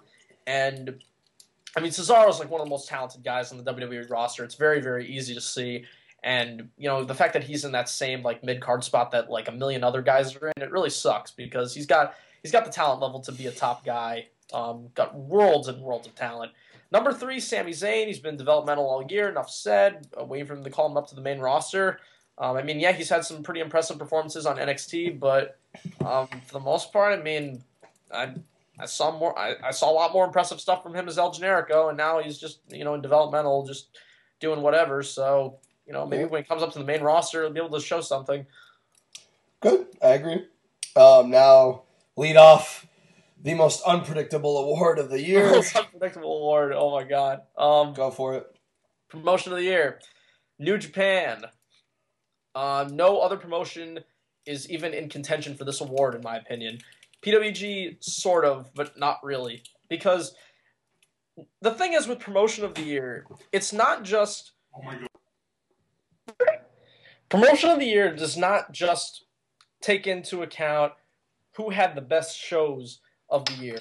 It's a lot more than that. I think that Promotion of the Year also includes overall buzz that the company generated, also from a business standpoint, if they made a lot of positive strides in that regard, stars that they created, that sort of thing, kind of just all around good things that the company did in 2013, and New Japan did all of that. First of all, their shows were far above what everybody else in the entire world was producing. I only saw a couple shows last year that were at the level of what had become the norm for New Japan. The quality of shows last year was absolutely unbelievable. You could pick pretty much any random pay-per-view from New Japan last year, and I guarantee it was a great to amazing show. The quality of their shows was phenomenal. Pretty much every show you were guaranteed like a match of the year contender. If not that, then at least like one or two really great matches.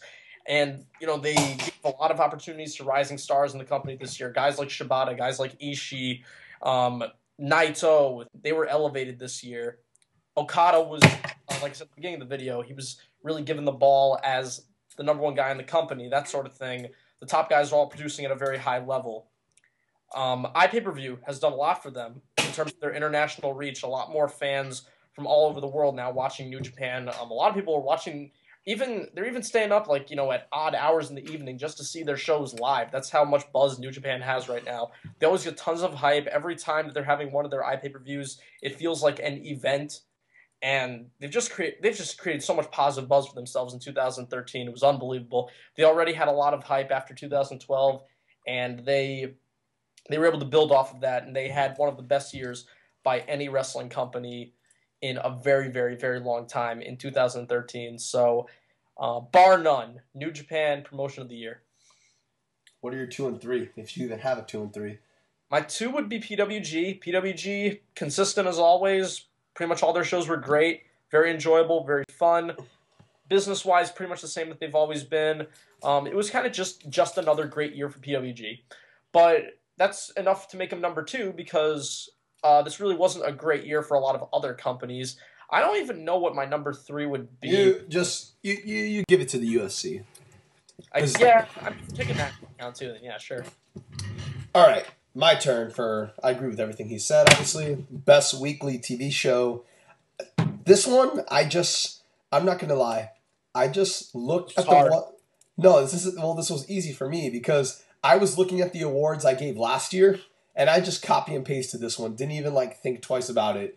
I just left it on here because I really think I can't give it to Raw. Of course not. Can't give it to TNA. SmackDown has basically become superstars at this point. I just didn't know what to do. So I gave my number 1 to Ring of Honor, my number 2 to Main Event, and my number 3 to Dragon Gate Infinity, which I've only seen 1 episode of all year, which is still more than I've seen of NXT, so I can't give it to NXT. So ROH, Main Event, Dragon Gate Infinity. The Ring of Honor, I'll say this about Ring of Honor. I just released a video about the Ring of Honor product, kind of positive but kind of negative. But I've always said this. I've always enjoyed the Ring of Honor television show. I know a lot of people don't. I think it's a fun 1-hour show, usually with good wrestling, usually with decent promos. I've never, ever been opposed to the show. I've always enjoyed it. So I'm going to give them just some love at number 1. But those are all my thoughts on Best TV Show. I actually gave number 1 to Raw. Whoa. Yeah. Interesting. I mean, Raw, don't get me wrong, Raw did have a lot of... Raw had a lot of great matches this year. Yeah. Yep. Exactly. Okay. Raw is 3 hours long. No, the show is not great every week. And honestly, on the few times that I will watch a full edition of Raw, like it does drain you. And at the end, I kind of don't even know what I thought of the show overall. All I think is like, oh, this part of the show was good. This part of the show was bad. This was so so. Blah blah blah. It's not like most other shows where I'm like, oh, overall the show was so and so. Because it's a long show every single week. It's a lot to sit through. There's usually good and bad components week in and week out. And this year, I think Raw had a really great year from a wrestling standpoint. In the second half of the year, well, really the final third of the year, I would say. Honestly, Raw was you had better wrestling on Raw than on the pay-per-views. A lot of really good to great matches on Raw. You have guys like Daniel Bryan, The Shield, CM Punk to thank for that. Cody Rhodes, Goldust, the Usos. A lot of guys on Raw that really had time to go out there, deliver. Pretty much, it got to the point where you could expect on Raw pretty much every week that you would get a couple really good matches on there, and we haven't been able to say that about the show in a really really long time. And the cool thing actually is that this year, I think that a lot of people were afraid when Raw was going to 3 hours full time, but there would be a lot of filler segments. And it seemed like this year they actually were using the extra time for more wrestling. You saw more matches going through more commercial breaks, that sort of thing. And, maybe not every time the matches were worthy of going that long, but it was still really cool to see that WWE was giving the matches more time than they would usually get. And I think that from a wrestling standpoint, Raw was the best TV show this year. And you had some memorable angles on here as well. Some good little segments, with Paul Heyman, Daniel Bryan, John Cena, like that sort of thing. So I think that overall, this wasn't a great year for the TV shows, but Raw deserves to be number one. Number two, I would actually give to the ROH TV show. I think that the ROH TV show this year was pretty enjoyable. I still don't like the fact that they do the road rage stuff. I think it's terrible. I think it kills the DVD business and the iPay-per-view business for like the VOD stuff. And I think it's kind of like it's a lazy approach. I mean, because it just says like, oh, we don't have to do as many TV tapings because we'll just throw up clips of the house shows on there. And I think it kind of hurts the flow of the show. But I think that the actual taped episodes of the show were pretty good. And number three, NXT, I guess. Nice. No, yeah, with Raw, I definitely noticed it this year. Like, I know my friend Ben, our friend Ben Turpin, always says, like, you might as well don't even buy the pay-per-views. You can just watch the Raw episode the day after the pay-per-view, and it usually has better matches. And that's been the case for a while. Best example of this, I think, in my opinion, I don't know if you feel the same way, but in my opinion, a lot of other people agreed. CM Punk versus John Cena was the WWE match of the year, which took place on Raw. And not only that, but that was during WrestleMania season, the build-up. And that match was, I thought, significantly better than everything at WrestleMania. Yep. No, I definitely agree. Yeah. All right, next we got to a more entertaining award, Pro Wrestling Match of the Year. I think we both have the same number one and number two with a different number three, but I'll let you, it's your turn here, explain. Okay, Match of the Year. Kazuchika Okada versus Hiroshi Tanahashi from New Japan Pro Wrestling's King of Pro Wrestling. This was the best match that I've seen since Misawa Kobashi from March 1st, 2003. Best match in a decade, in my opinion. This match was pretty much every single thing that I love about pro wrestling. When I think of a perfect wrestling match, this would be it. Every single thing about this match was just perfect. It had the precision, accuracy, and perfect selling, perfect attention to detail that Suzuki and Tanahashi had from King of Pro Wrestling in 2012. However, with this match, because you had Okada in there instead of Suzuki, Suzuki is more of an old school guy, doesn't really like to do the near falls and the finisher stuff. But here you had more of that stuff, more of the big moves, a little bit more of the near falls that really helped the drama of the match. I thought made it a little bit more exciting. And God, the storytelling in this match was brilliant. Tanahashi faking the injury early on, targeting Okada's arm. The selling was perfect. The finishing sequence, it just built to a crescendo.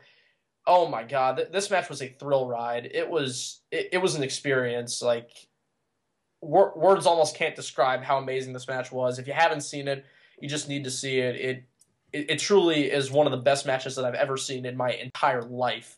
Now, my number 2 is another Okada-Tanahashi match from Invasion Attack, which I give both of these matches 5 stars. So these guys had, in my opinion, 2 5-star matches in 1 year. This the King of Pro Wrestling match was a lot like the Invasion Attack match, but kind of built on it a little bit more.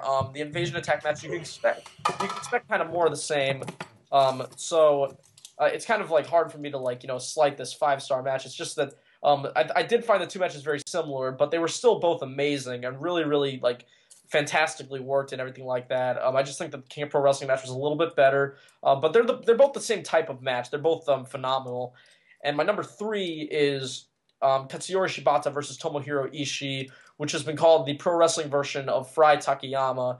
One of the most realistic pro wrestling matches that I've ever seen. One of the most intense matches that I've ever seen. This was also a absolutely breathtaking experience. It was just.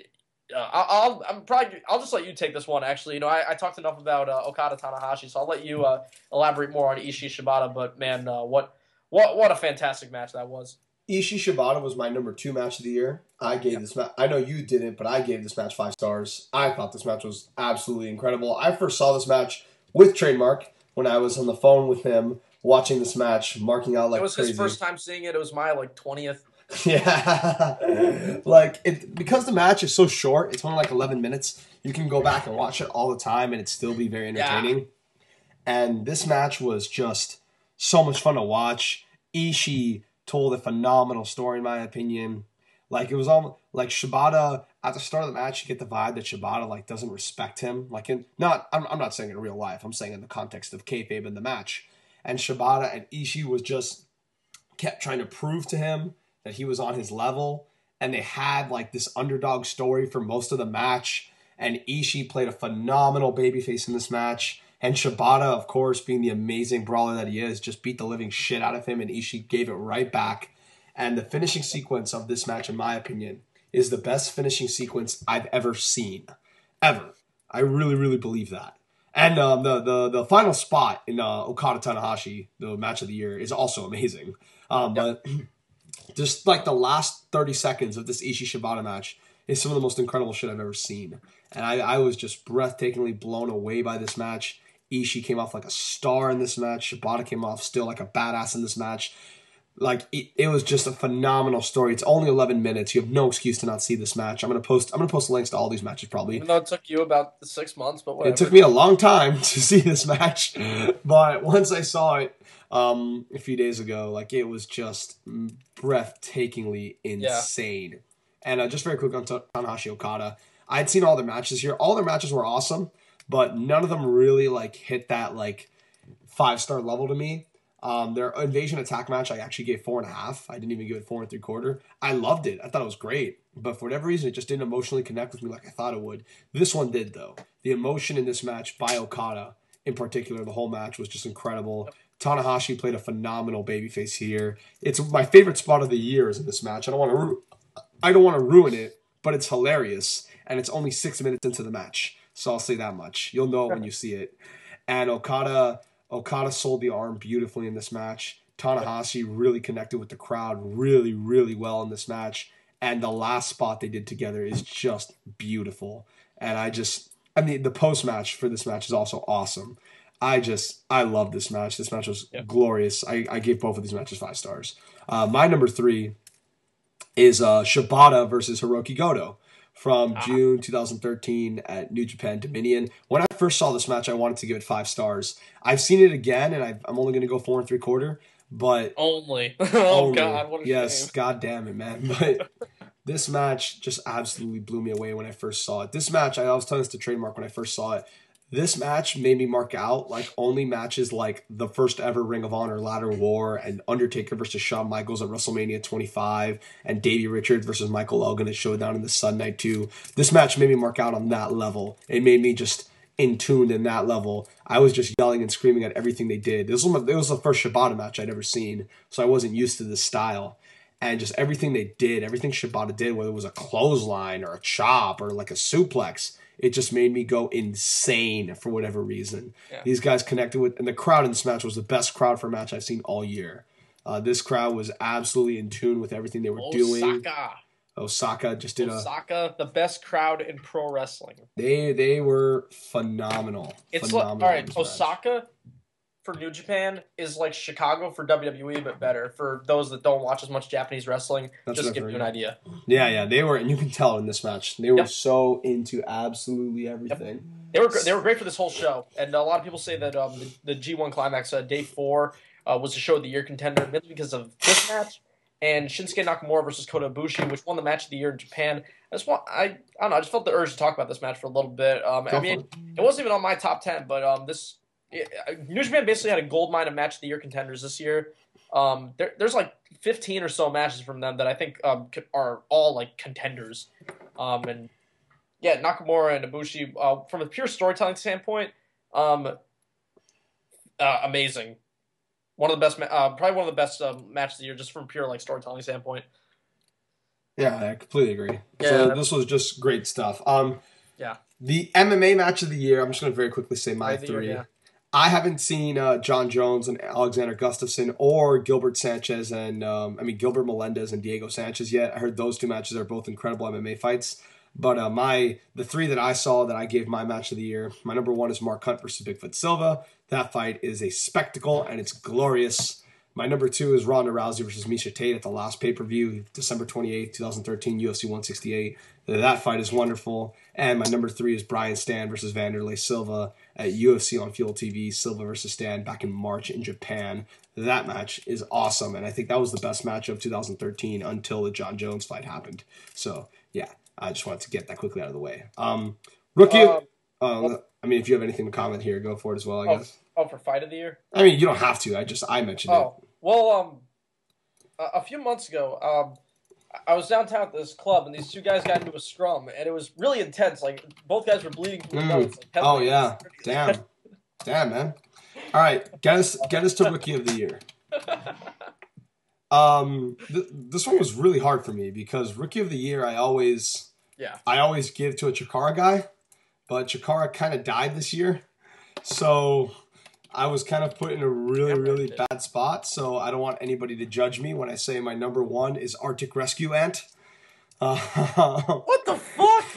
These guys sucked. Everyone hated them. They were entered. Other than their names, what was appealing about them? He was fun. He was entertaining. What made him different from Missile Assault Ant? No, I mean, he was short, and he, flew all over the place. And, he I don't was know, just man. entertaining. Or Adventure Ant does it for me. Oh, of course, dog. Jesus. Well, look, I didn't know what to do. So my first...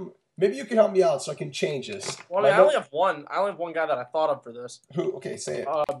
I give it to Roman Reigns. I think he deserves to be a candidate for this award. I mean, this was his real, I don't know how much developmental really counts for guys like experience. But I mean, Roman Reigns is fairly new to the business, and this was his first full year on a full-time schedule.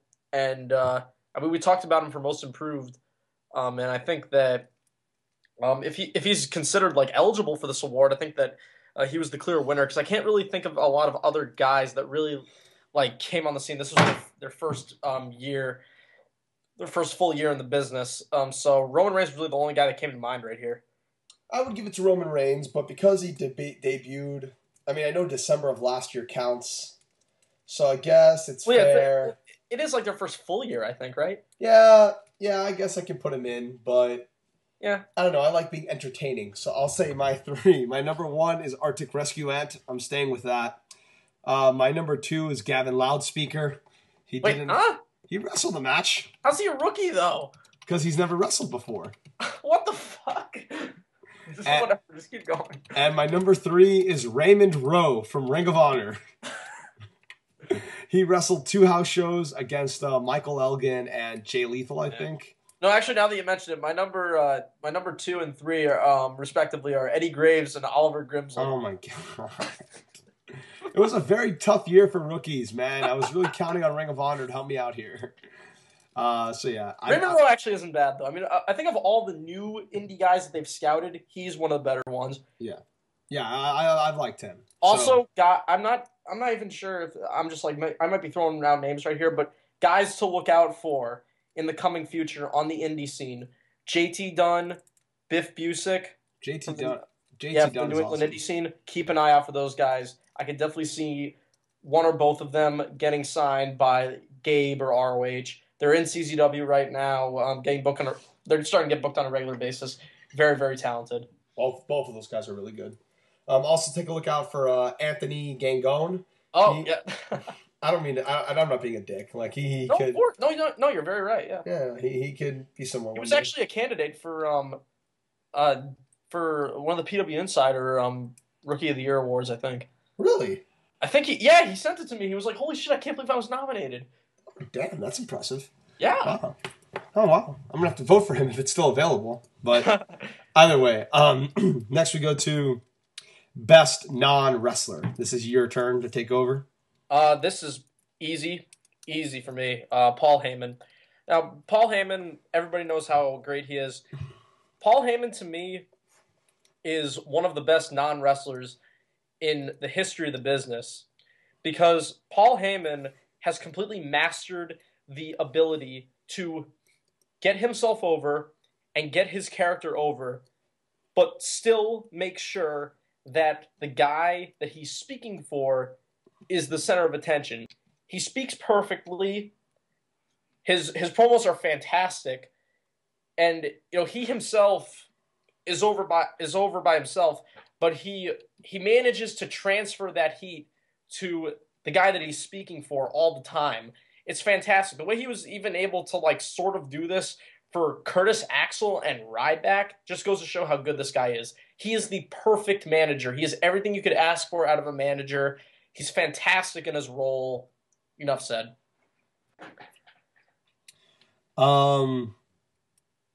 Okay. Fully agree. Do you have a 2 and 3? Because I have R.D. Evans and my number 3 getting a lot of love this year for Feud of the Year, Rookie of the Year, and now Best Non-Wrestler, Gavin Loudspeaker. You can't win Rookie of the Year and Best Non-Wrestler. That doesn't make any sense. He's not winning Rookie of the Year. He's just one of my 3 for Rookie of the Year. That doesn't make any sense. Well, for most of the year, he was a non-wrestler, and he was very good at that. That's like nominating CM Punk for Best TV Announcer a couple years ago. If someone wanted to do that, I take that back. If someone wanted to do that, someone wanted to do that. I can nominate him for Best Non-Wrestler, and for Rookie of the Year, he had a match that makes him a rookie. He's a rookie, and he's a non-wrestler. He did both in this year, so. I guess. Gavin Loudspeaker getting a lot of love on the Big Rat 310 Wrestling Observer Newsletter Awards. Best, I love Gavin too, though. And I agree with Paul Heyman. Best television announcer, I'll start this one. I went all 3 for Ring of Honor. No offense to WWE or TNA, just none of the guys they have really excite me. Jeremy Borash does, but he doesn't get enough time on TNA commentary. Yep. My number 1 is Nigel McGuinness. My number 2 is Steve Corino. And my number 3 is Kevin Kelly. Steve Corino is one of the more underrated guys, just in general in wrestling. I agree. On commentary and in promos. This guy really knows how to put over a match. He really knows how to put over a storyline. He, over the summer, I think really did well how to be a heel commentator and not bury all the faces. Yep. He could be a heel commentator and put over the face talent, put over the product, and still be a heel. It's not that hard, WWE. I don't know why most people think it is, but I just think Nigel just still, even though he didn't do as much commentary this year, he still did a good bit before Corino took over.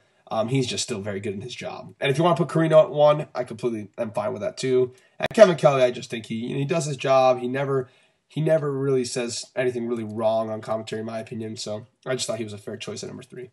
Yeah. I would agree with Nigel and Corino at number 1 and 2. Nigel, it's unfortunate that I guess he's not doing commentary right now, right?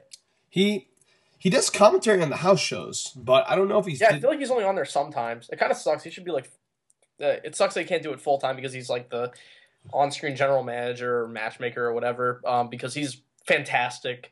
It's funny because like they were I think like Cornette talked about this in the Breaking Kayfabe shoot, how I don't know whether it was like they were unsure about how Nigel would do, or Nigel didn't want to do it himself, but as he got like more experience in the role, he quickly improved a lot, and he he just became like everything you could ask for out of an announcer. Shows great emotion, gets the guys over, seems genuinely excited and happy to be there.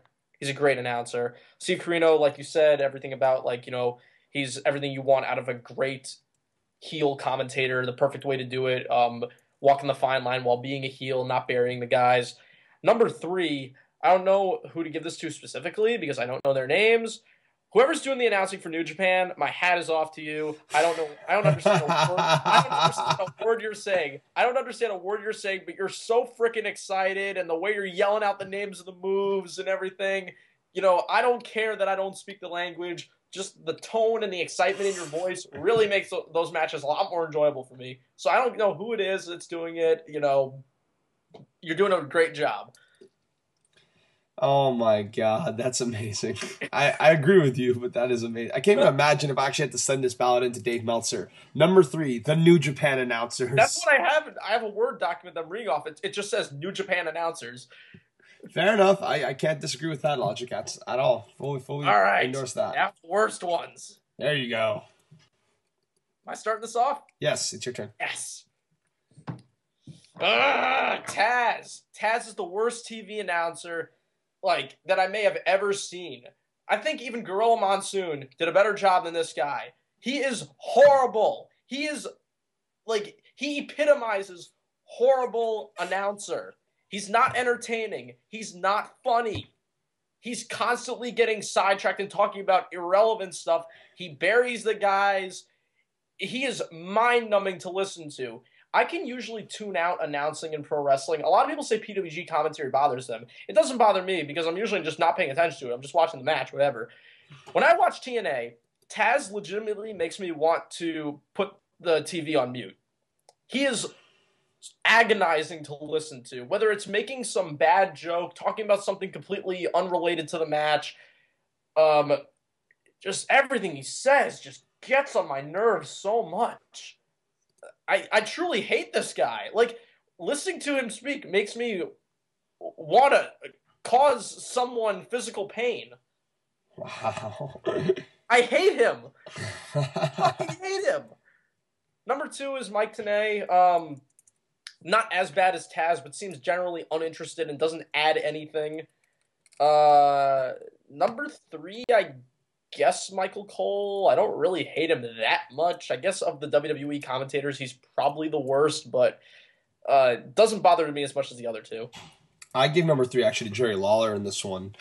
Just because Michael Cole this year, I haven't really noticed anything. Jerry Lawler's a lot of people don't understand how bad of an announcer Jerry Lawler is. He's not good at all. I mean, I get the sympathy for him because of the heart attack. He's a company guy. He's been around for a while. It was a sad and unfortunate incident, but it doesn't make the guy any better at his job. It really doesn't. He just doesn't seem to care as much as you would like in your top announcer, and it's just makes a lot of dumb, corny jokes. Yeah, he's bothered me a lot more than Michael Cole has lately, and I agree with Taz and Mike Tenay. Michael Cole better not win this award over Taz. It's just not true. God damn it, he's not the worst. Not even close. Ben was telling me this, and he's right. It's like a lot of the times in the Wrestling Observer Awards, if it's not the winners, and it's usually it's not the winners, but the runners up usually are won based on reputation, and the winners usually are not. The winners usually are fair, but the Michael Cole Award I really think is the one that's won based on reputation only, and not on actual quality of commentary. I agree. I got the next one. Best major show.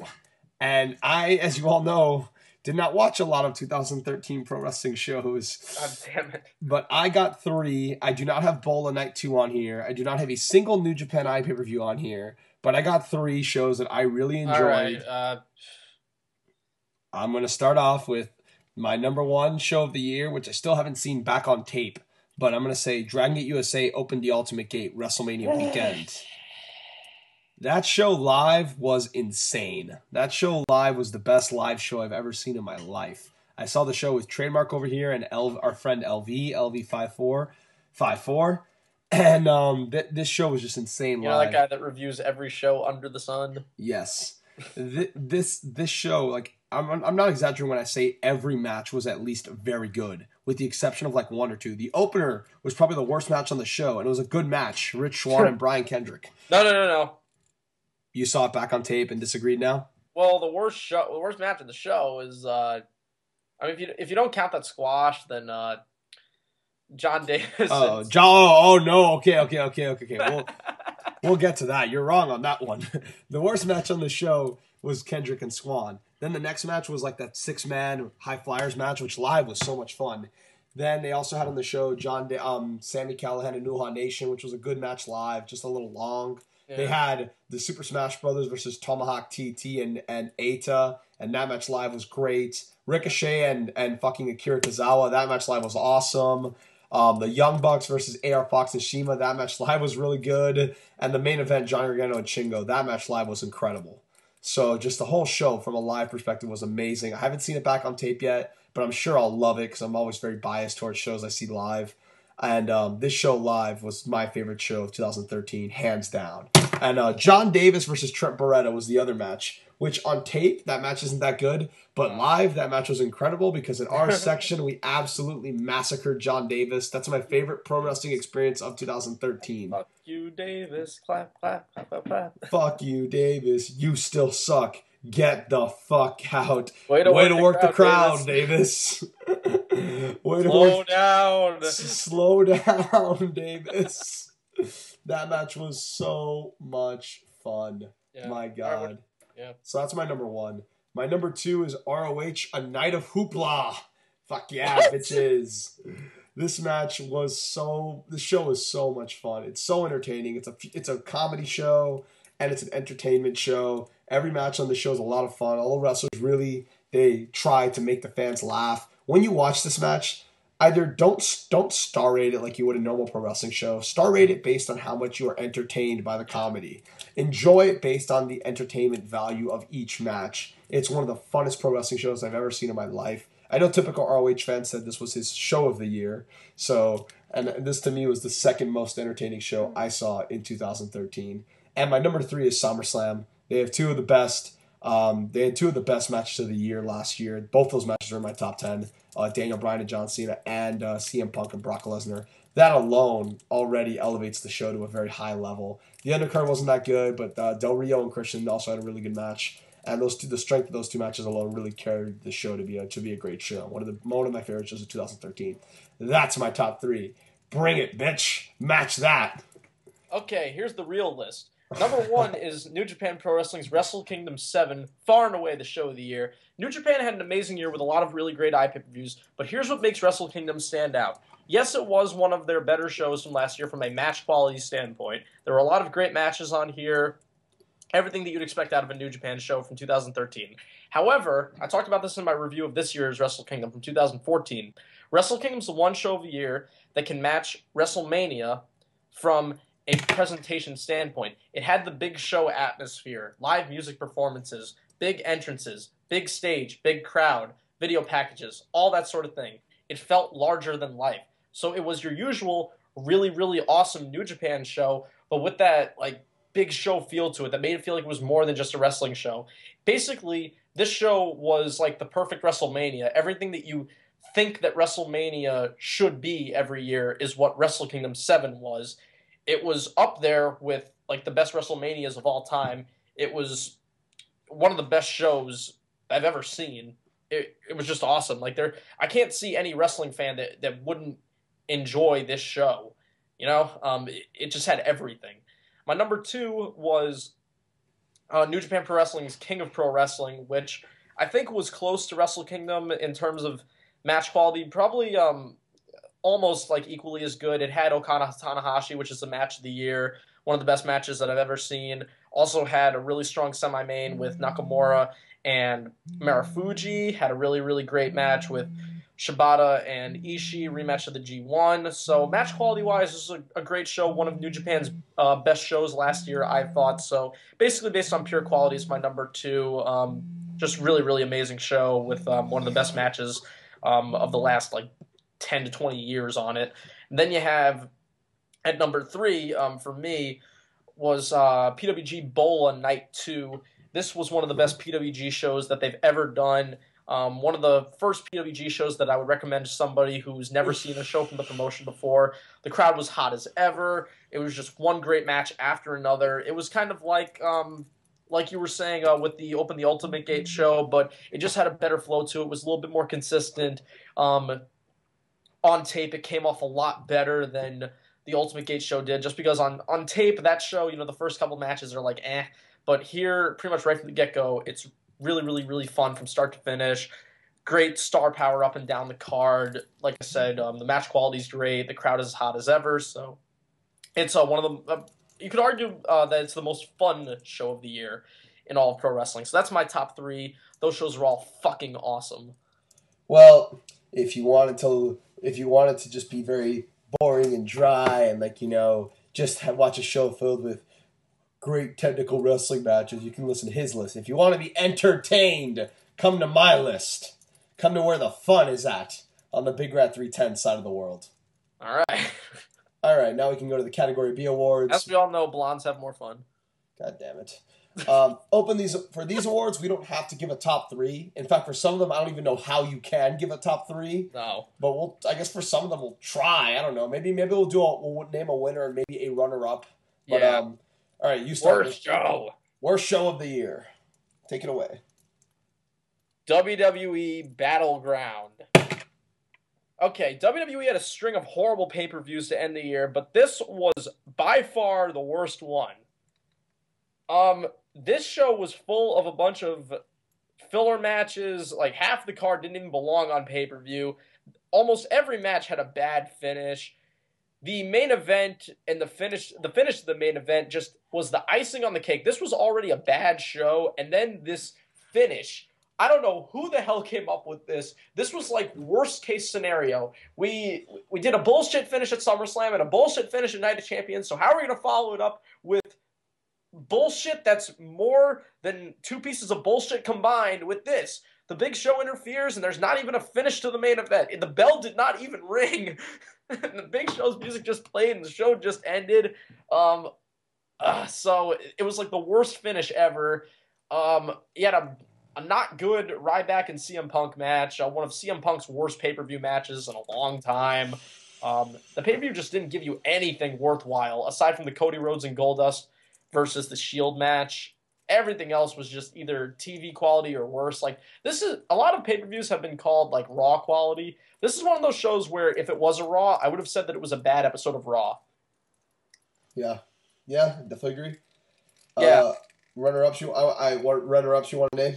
I have one runner-up, and this runner-up actually might be of worse quality than Battleground, but just because Battleground was, presented as a much bigger show than this was, I decided to give it the title of worst show of the year. But if you're talking quality-wise, this might be the worst. TNA Knockouts Knockdown. Now, nobody watches these stupid one-night-only pay-per-views, so I didn't even think this was worth mentioning, because I guarantee if I mentioned it, like, most of you people wouldn't even know that this show existed. But I actually watched this show, and it was pretty fucking bad. It was, God, like, it's amazing, when you have a 3-hour tape pay-per-view with 10 matches, and they were still scrounging to fill the time with video packages. Just 3 hours of bad women's wrestling. I agree with everything you said. I'm going to move on to the next one, best finisher.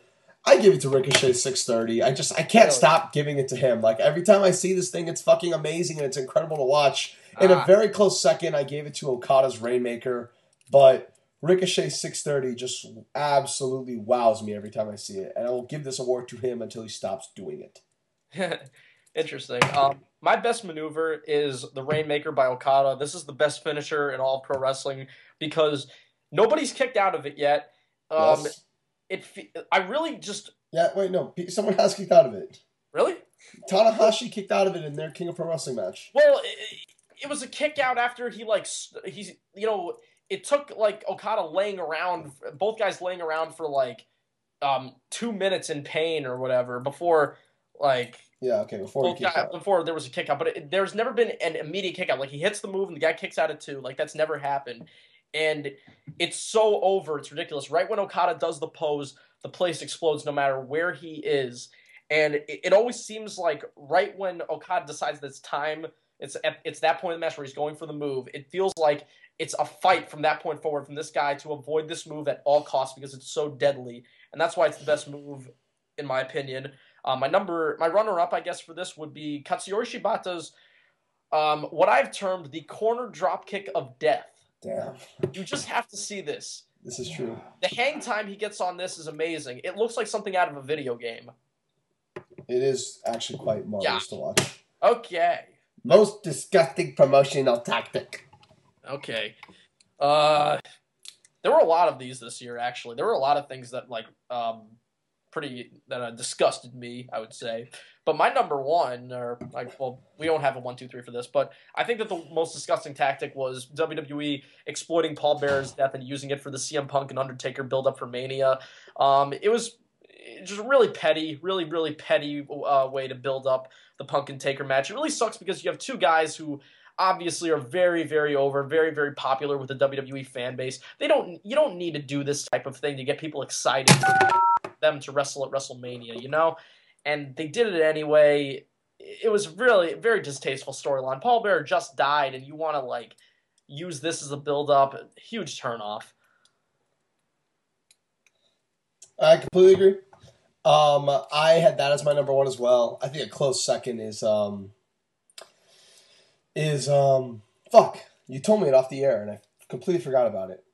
Runner-ups before you, and you can tell me which one it was. Help me out. Name the runner-ups that we were talking about. Let's see. Dixie Carter all over the TV for TNA. The way she like over-promoted herself so much. I think what was the one we were talking about? I think Dixie Carter on TV is bad. The McMahon's on TV is also bad. That's all. It's all. These are all candidates, but the Paul Bearer one's the clear winner. Agreed? Yes. All right, moving on. Worst television show. Can we both just say TNA? Yep. Let's just move on, honestly. There's no need to give that promotion any love. You know why. There's no need to give that promotion any love, and they're going to die soon anyways. Yeah, anyways, right. Worst match? Worst match of the year. This is an interesting award because there were several pretty horrible matches this year. The worst match of the year, in my opinion, is Bray Wyatt versus Kane.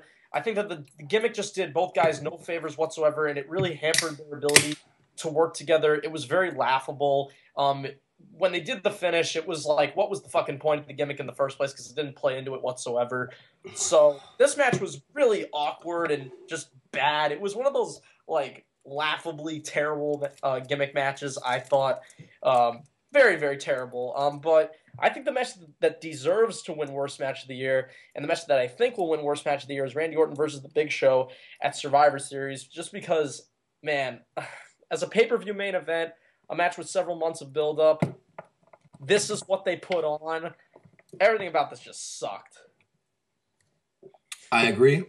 I got not much more else to say. The Randy Orton Big Show match, especially on a show like Survivor Series, which maybe isn't as big as the SummerSlam Royal Rumbles of the world, but that show still should have some value. It's still significantly above, the other B-level shows for the most part. Yeah, and the quality we got was just not terrible. Pleasing. So yeah, that big thumbs down to both those guys. Worst feud of the year, I think we both agree on this one. Yep.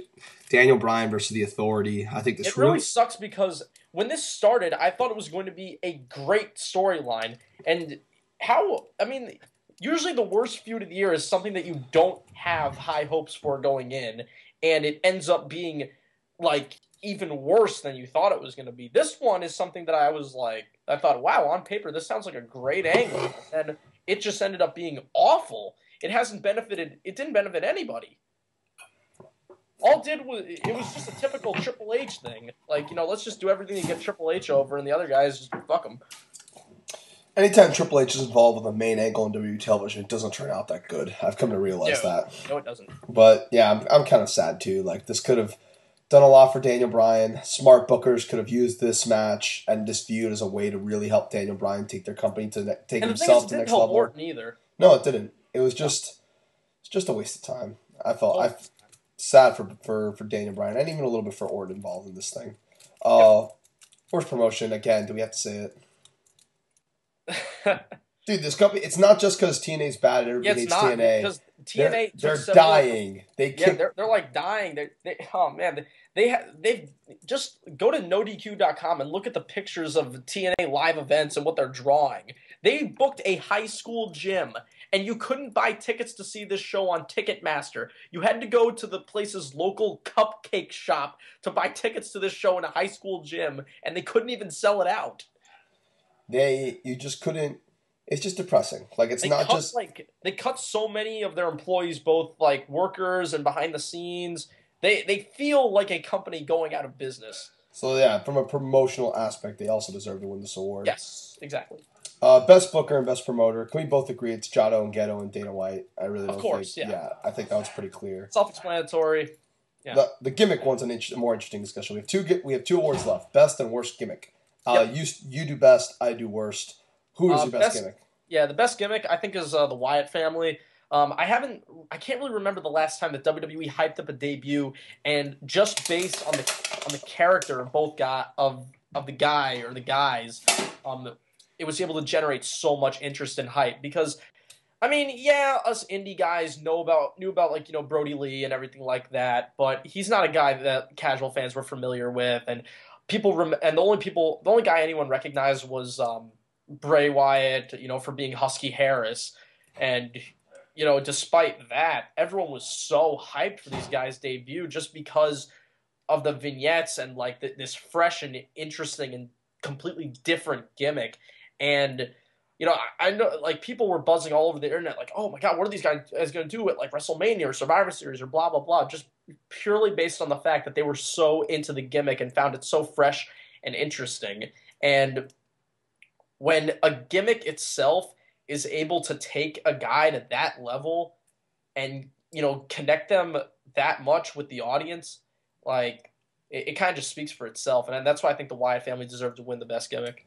I fully agree with that award. I would give it to them. I would also give it to, I'm not saying I don't think it's as good as the Wyatt family, but I think this gimmick is kind of charming, and I like to see it get some steam in Ring of Honor. Silas Young, the only real man left in professional wrestling. This is more an tribute to Silas for being a great heel, one of the most underrated heels in all of wrestling, in my opinion. But the way he executes this gimmick is done really well, and he really can put down a crowd and put down wrestlers effectively without bearing them and their ability. And he's probably a candidate for most underrated, honestly. He really, actually, I would probably put him above Cedric Alexander as far as underrated in Ring of Honor. So that's definitely true. I'm saddened for not thinking about that. Yeah. But I love Silas Young. He's one of my favorite wrestlers on the circuit, and I just want to see him hopefully prosper more in Ring of Honor this year. Yeah. Worst gimmick. They won it last year, and I think they're going to win it again. I'm going to give it back to Ace and Eights. It's not just because the gimmick is bad, but just like the lasting damage this gimmick had on the promotion. Like the way it really killed off interest in any angle that TNA could do, or any storyline or any wrestler that TNA could build up. Interest was automatically killed because it all came back to this angle. The best part of this, and now, like, you look at where they are now. Like, most of the guys are released. You know, the only two that are relevant, even remotely relevant, are Bully Ray and Mr. Anderson. Like, it was a laughable gimmick right from the start. It was just one of those things, like, where right from the start you could see it was terrible, and the fact that it lasted for like almost 2 years, like, oh my god, it was very, very sad. It was bad. But if I had to pick a runner-up, I'm struggling to think of something off the top of my head. I mean, I could say my runner-up is Dixie Carter. She basically transformed herself into a Vince McMahon type character this year, and it was really bad, really bad. She took up so much TV time. From what I've heard, the stable, like, with Spud and EC3 is actually good. Like, those guys I've heard good things about. I don't really watch much of TNA anymore. I haven't seen an Impact in like 3 months. But I've heard those guys are good. But Dixie, I've seen a lot of segments with her. Like, they're really excruciating. They take up a lot of TV time. The way she buried AJ Styles leading up to Bound for Glory was just horrible. She was very, very, like, hard to watch up there. Yeah, I've actually watched the last 3 Impacts. I don't know why. Trust me, I'm not one to particularly care about that promotion. But I've seen the last 3 Impacts, and the shows are okay. The last one I really didn't like. But Dixie's not good. Spud is awesome. And I like EC3. A lot of people A lot of people like his character. A lot of people don't like him in the ring. But I'm fine with him. I kind of enjoy him. But Spud I think is great. I really think he's really entertaining. EC3, CTWE alumni. I didn't even know that. Derek Bateman worked for CTWE? Yeah, he worked our last show. He teamed with Trent Beretta. Trent Beretta, another candidate for most underrated, by the way. No. Most improved. Most improved. Trent Beretta. Ah, man, I'm really glad you brought his name up. Trent Beretta. Hats off to the guy. He comes on the indie scene. Everybody's rolling their eyes like, oh God, here comes another former WWE guy. Blah blah blah. This guy can go with the best of them on the indies. Everywhere he's gone, he's had really, really good to great matches. He's got a ton of charisma. Really gets the fans into his matches big time. Very smooth in the ring. Very, very athletic. This guy's a great, great talent. Yeah, definitely. He's definitely a top candidate for most improved. Sorry that we couldn't get. But again, how good? Maybe he was this good all this time, and we just never got to see it. You know, it's that good type point. of thing. Yeah, good point. Good point. But Trent Beretta keep for all those Ring of Honor, Dragon Gate USA fans listening to the show. Trent Beretta and Silas Young. Keep an eye on them in 2014. But that concludes our Wrestling Observer Newsletter Awards. I would like to thank the great Trademark629 for giving me a rub on the show. Of course. Thanks for coming along, man. All right. And with that, we're out, guys. See ya. Peace.